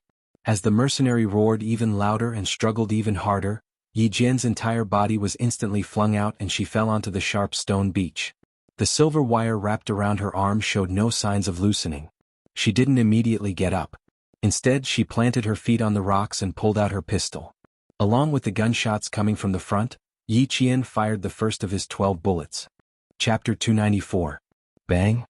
After the gunshot, the silver wire wrapped around her arm suddenly lost its strength. Her blood seemed to have drifted into the snow and wind, turning into bloody snow beads that fell on her face. All of this happened as the mercenary from an unknown country fell to the ground with a thud. Yi Qian ended this one-man fight. The metallic smell of blood was stronger than before. Yi Qian gently closed her eyes and took a deep breath. After resting, she felt a burning pain on her back. She had been thrown to the ground just now and her back had rubbed against the sharp rocks. She was afraid that her flesh had been injured. She took a deep breath and exhaled a long breath, as if she was exhaling all the blood that had floated into her chest. It's nothing. This is the path you chose and it's also the path you must go through. She murmured softly and adjusted her panting breathing. When she retracted the silver wire and wrapped it around her wrist, her beautiful face was as calm as before. The path you must go through, you are good, they are evil. As Xia Jinyuan said, soldiers were the last line of defense of the motherland. Fighting for the country and the people was righteous and good. In front, the gunshots were particularly fierce. Yi Qian rushed to the front of Uncle Xija's tent. The sound of the bullets seemed to have brushed past her scalp. She rushed to the tent entrance and shouted, "Yang Jin." After hearing the answer from inside, she entered the tent. Yang Jin recognized the voice of the Han Chinese girl who came to stay in her house. She walked out from the dark and said quickly, "It's very dangerous outside. Where are you going?" The only thing she could understand was, "Where are you going?" "Be careful, hide well. I'm going out." Yi Qian used the Tibetan language she had learned to gently remind Yang Jin, who was lying in a corner of the ground. She picked up the sniper rifle left in the tent and went to the sniping spot. She set up the gun, put her eyes close to the night vision sight, adjusted the distance and searched for the target in the green world. A man in Tibetan clothing entered his line of sight. He zoomed in and slowly focused on him. As the other party retreated, he could see that the man in Tibetan clothing would cover his waist with his hands from time to time. Xia Jinyuan had said that a high-ranking member of the mercenary group was injured. At this time she found that this Tibetan not only did not hide in the tent, but had been looking for a hiding place outside. His whereabouts were already very suspicious. However, he couldn't just assume that there was something wrong with the other party based on his own guesses. He didn't immediately take action and turn off the red laser. He just kept aiming at the other party. Perhaps it was because the herdsmen were all brave. No matter how loud the gunshots were outside, no one ran out in a panic. In this area they believed in the uniformed soldiers. In the eyes of the herdsmen, the soldiers guarding the border were their guardians. Every year they would offer countless hada as a sign of their passion and respect. It was this kind of trust that made them choose to stay in the tent and wait for the gunshots outside to pass. What did the soldiers fight for? Naturally, it was for their country and the people they protected. Every bullet that was fired was a sign of their fearlessness. They were fighting bravely without fear of death. Yi Qian hadn't put on his military uniform yet, but he had already placed himself above the soldiers. He believed that he was a soldier from the bottom of his heart. When he saw Han Zheng holding a gun and chasing in the direction where the man in Tibetan clothing was hiding, he didn't hesitate to pull the trigger of his sniper rifle. The laser flashed, and the bullet was fired. Chapter 295.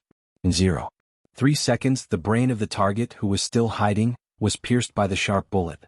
After a few centimeters, the bullet burst out of the brain and pierced through the tent with the remaining force, landing somewhere unknown. The target was lying on the side. In order to hit the target with one shot, Yi Qian chose the most brutal way of sniping. The sound of the gunshot made Han Zheng stop in his tracks. He seemed to have thought of something. He glanced at the high ground and made an okay gesture. He then pointed to the front and signaled Yi Qian to snipe the second target. The sound of the sniper bullet didn't sound too out of place in the gunfight. Han Zheng informed all his comrades of Yi Qian's position through his earpiece. Successfully sniped the first target. There's still one more person, little fish. Lure him outside. Yi Qian is at the high ground. He can take care of little fish in minutes. The death of the leader of the mercenaries was a good thing for the comrades of the Snowfield Brigade. Xia Jinyuan adjusted his earpiece and said, "What are Yi Qian's coordinates?" Z7 report. After Han Zheng reported Yi Qian's coordinates and direction, Yi Qian saw Han Zheng make another gesture through the night vision scope. "There's a target at 10 o'clock. Requesting sniping." She immediately aimed her sniper rifle at the 10 o'clock direction and aimed. Soon she saw a black shadow moving slowly among a pile of rocks. The corner of Yi Jian's mouth curled up slightly. The crosshair of the scope firmly locked onto the target and moved along with the target's movements. The 7.62mm bullet flew out of the fireproof cap and flew straight at a distance of about 300 meters. Her sniper rifle had a range of 800 meters. With the wind speed at a distance of 300 meters in Yi Qian's calculations, the sharp bullet pierced through the air and hit the target in the back. The target was hit within 300 meters. The shooting stopped and the butter lamps in the tent lit up one by one. It was very calm. It was as if the herders had just woken up. There were no panicked screams or cries of fear. They were the descendants of heroes, so they were very calm in the gunfight. When Yi Qian came down with his sniper rifle, he saw a black shadow standing quietly on the rocky beach. Behind him was a majestic snowy mountain. He was like a snowy mountain. He stood there quietly with a majestic aura. He made people feel at ease. He made people feel that he could protect the peace of the area. Xia Jinyuan now, he was even more charming than he was a year ago. He was wise and calm in the face of enemies. He fought side by side with him. No matter how dangerous the road ahead, he was willing to walk with Yi Qian. There was no way back, only forward. With him around, no matter how tough it was, they could walk side by side. This was Xia Jinyuan's charm. His charm was incomparable. "Little fox, are you admiring the night view? Or are you waiting for me to walk over?" She stood not far away and did not move. Xia Jinyuan raised his eyebrows and smiled. His black eyes were as bright as the stars, rippling gently. "I think you're waiting for me to walk over and give me a warm hug." He could quickly walk out of the smoke and fire of war and be himself again. Yi Qian heard this and immediately jumped over a rock. Unexpectedly, he felt a tearing pain in his back. The sudden pain came. Even Yi Jian, who had always been able to endure it, couldn't help but gasp. It seemed that the injury was a little serious, especially the side of the waist. It seemed that the skin and flesh had split open. Chapter 296. The sound of pain was particularly clear in the quiet night. Xia Jinyuan, who had been smiling, immediately put away his smile and walked over. "Sit down. Where are you hurt?"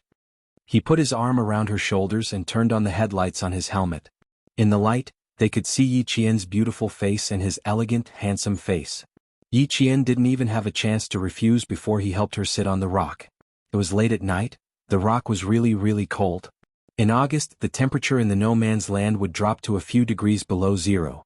Otherwise, there wouldn't be such a phenomenon where blood spurted out and fell to the ground.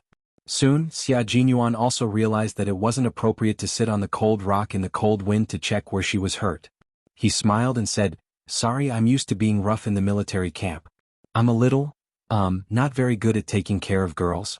Please forgive me." This was definitely the truth. As Han Zheng said, Xia Jinyuan was born into an aristocratic family. He was humorous and witty, but he had always been conservative when it came to relationships. At 21 years old, he really wasn't good at taking care of girls. Yi Qian wouldn't let him take care of her. As soon as his hand left her, she immediately stood up and said, "It's not a big problem. Maybe it's just a scratch. Aren't you going to clean it up? They're all busy downstairs. You haven't gone back yet. How can I be at ease?" Her refusal made Xia Jinyuan's lips curve slightly. "Come, make a choice. Do you want to carry her? Or carry her on your back? Pick one of the two. There's no third option." Yi Qian. Why does he like to act shamelessly in front of me? She tightened her grip on the sniper rifle and looked away with a faint smile. "No, I can walk on my own." What a headache. She wasn't really a 15-year-old girl. How could she deal with Xia Jinyuan? She couldn't do anything about it. She couldn't be as cold as she was with Yi Jifan's family, and she couldn't be too enthusiastic either. She wanted to maintain a gentlemanly friendship, but he liked to cross the line. No matter how smart Yi Qian was, she had no idea how to deal with relationships between men and women. When faced with Major Xia, who was acting shamelessly and teasing her from time to time, she couldn't do anything about it. "That won't do. Just now, every step you took was so painful that you gasped. We're still a few hundred meters away from the village. Won't you feel pain every step you take?" He smiled at the little girl who kept trying to find ways to reject him. Even though his deep gaze was deep and gentle, it was just the right amount of a man. "Calm?" Yi Jian looked up and stared at him. The major, who had just finished a battle, had not taken off his helmet. The light shone on him, revealing his elegance and elegance, just like that of a noble young master. His silhouette was perfect and his eyes were clear.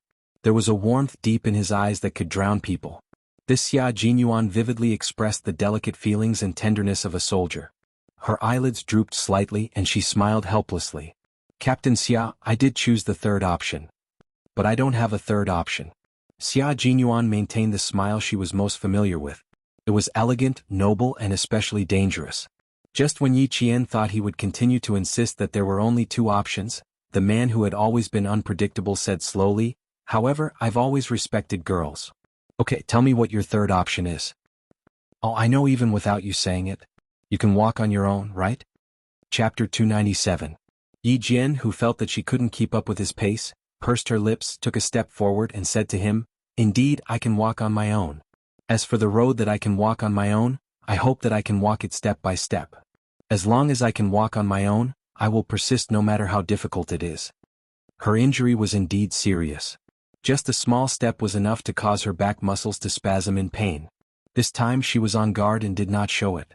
Instead, she took one step after another and brushed past him, once again widening the distance between the two of them. The smell of blood on her body completely exposed Yi Qian's injury. Xia Jinyuan's smile slowly disappeared and his eyes darkened. He turned around and looked at the stubborn figure that brushed past him. He sighed softly. It's so hard to walk on your own. Silly fox, why don't you think of relying on others? If you continue to walk like this, you will be the only one suffering. Xia Jinyuan chased after her with a slight pain in his heart. She had her third choice. Then he would give her a fourth choice. Since she had chosen to walk on her own, he would walk with her. Judging from the way she walked, her back was injured. He could not hug or carry her, so he could only help her carry the gun. After catching up, Xia Jinyuan melted all his helplessness into a smile. Come, give me the gun. We can walk slowly. Not only did he leave her with some dignity, but he also showed his respect for her. Yi Qian did not refuse again. If he did, he would seem pretentious and pretentious. He handed the gun over and smiled.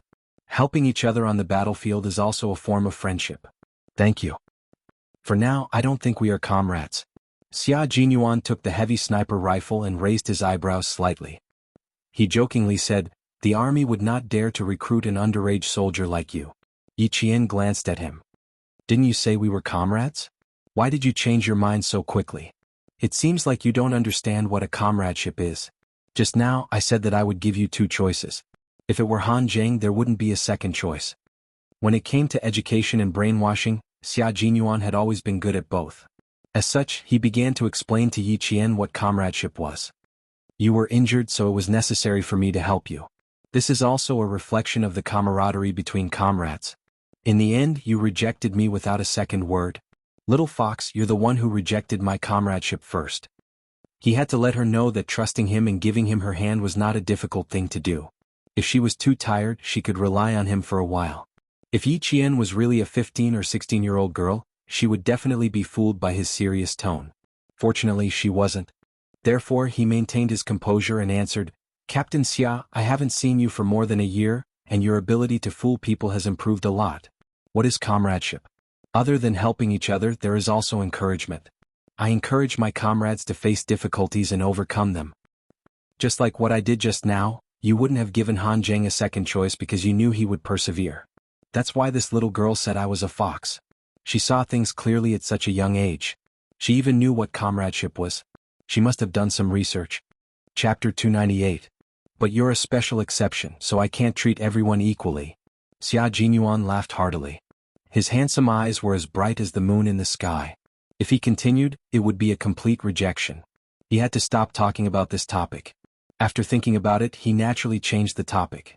When you really wear the military uniform one day, I will definitely treat everyone equally. Yi Qian also secretly breathed a sigh of relief in her heart. She was really afraid that he would say something else that would make her want to run away. One was an astonishingly talented hunter, the other was a cunning and intelligent fox.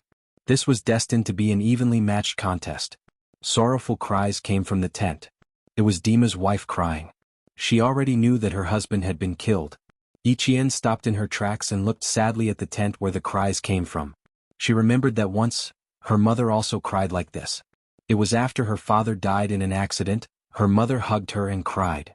Not long after, the gentle and beautiful mother in her memory no longer came back with a smile. Instead, she was covered by a national flag and returned to the village as a small jar. Although she had memories at that time, she did not know what sacrifice was. When she arrived at Yi Jifan's house, she was dragged into the kitchen by Sun Dongqing and beaten with a stick for the first time because she snatched an egg from Sun Dongqing. Only then did she know that she had become an orphan without parents. In her previous life, because she knew early, she was afraid early and developed a cowardly character that did not dare to fight with Ying. Don't underestimate the Tibetans. They are a brave people. Even if Dima is not around, his wife will still take care of this family. Her sadness made Xia Jinyuan raise his hand and gently rub her hair. Everything will be fine. There is no hurdle in this world that cannot be overcome. You were able to grit your teeth and walk away from Yi Jifan's family to live a wonderful life. Dima's wife is a mother and will also be strong for her child. Yi Qian nodded gently and did not say anything. She silently returned to Uncle Tsija's tent. Xia Jinyuan was afraid that little fox was so sad because she thought about her past. He had sent her to the tent and was about to leave to deal with the follow-up matters in the team. However, he changed his mind at the last minute and chose to stay with her. As she turned around, she did not see Xia Jinyuan's downcast eyes. He sighed and felt sorry for her because of her sadness. He glanced at the swaying shadows in front of him and the nomad standing outside the tent. Xia Jinyuan pressed down on his headset and said to the team members who were cleaning up, "Yi Qian is injured, so I'll accompany her for a while. After cleaning up, accompany the herdsman to the rocky beach and bring the unfortunate Dima back to the village. If there's anything we can help with, we'll do our best to help the Dimas." G3 and the others were cleaning up the corpses of the 7 mercenaries. From the investigation to the registration, they had to be very careful. Hearing this, they said in a low voice, "We'll take care of the rest. Take good care of Yi Qian."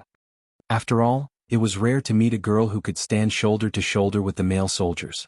Moreover, she was still a student. Yi Qian walked into the tent. The adults were not there. Only Yang Jin was sitting alone in front of the butter lamp. There was an unsheathed waist knife on the table and a 3-pronged gun next to it. Seeing Yi Qian come in, Yang Jin immediately got up to greet him and asked, "Are you okay? I was very worried about you." Soon, she saw the strange man who came in after him and stopped in her tracks. Chapter 299. Yi Qian walked up to her and hugged her gently. Since they couldn't communicate in Tibetan, they could only express their feelings through body language. Yang Jin, who had gone to primary school, didn't know how to speak Mandarin. She hugged Yi Qian gently and looked at him curiously. She only looked away when he smiled at her. "Her back is injured. You need to be gentler." Xia Jinyuan, who was standing behind them, smiled and communicated with Yang Jin in Tibetan. "Next, I need to treat her wound." What Yi Jian could understand was that he was saying, "Thank you, sorry for bothering you." When she was about to ask Yang Jin to help her again, the enthusiastic Tibetan girl said a string of sutras and left the tent with her sutras like a butterfly fluttering in the grassland in June. Once Yang Jin left, Yi Qian frowned slightly. "My back is injured. Captain Xia, it's not appropriate for you to stay." She was really vigilant, as if she was afraid of what he would do. "Why are you afraid of an injured little fox?" He picked up the sniper rifle beside him and didn't mention Yi Qian's injury. Instead he asked, "Where should I put it after removing it?" "Give me the bag." Yi Qian didn't feel relieved when he didn't mention it. Instead he felt even more uncomfortable. "I'll do it myself. Can you go out first? I want to treat my wound myself. Let's see how it goes." "Weren't you very strong on the mountain just now? Why are you in such a hurry to treat your wound now?" He sat cross-legged on the sheepskin rug on the ground and removed the sniper rifle from his hands. He looked up and saw Yi Qian still standing there. He couldn't help but smile and teased, "What's wrong? Did I make you angry?" His handsome face was full of confusion. He didn't seem to understand what Yi Qian wanted to do. What did he want to do? Yi Qian couldn't explain it himself. But Xia Jinyuan was sitting there and not leaving. It wasn't good. How was she supposed to take off her clothes? She clearly said that she wanted to treat her own wound. She didn't believe that she didn't understand. However, with the way he was acting, it would seem that she was overthinking if she said anything else. Yi Jian was a little discouraged. "Captain Xia, don't play dumb in front of me. My meaning is very clear. I need to ask you to leave now because," she was a little embarrassed but she still enunciated each word clearly, "because I want to take off my clothes." "You want me, a 15-year-old girl, to take off my clothes in front of an adult man like you?" In return he laughed heartily. His deep and handsome eyes seemed to reflect thousands of mountains and rivers. "Firstly, the person I asked Yang Jin to invite hasn't arrived yet. Secondly, you're injured on your back. It's not convenient for you to treat the wound yourself. Thirdly," he looked Yi Qian up and down from head to toe, then met her gaze like a gentleman. "I still know what it means to look away from indecent things." The sadness in her eyes had disappeared, and she had returned to being a strong and energetic girl. Also in the past, the little girl's eyes would inadvertently reveal a trace of hostility towards the opposite sex, and there was also a haze that was not easy to detect. This time, other than the clarity in her eyes, the haze that seemed to have been there for many years had completely disappeared. She didn't hide it deeper, but it had truly disappeared.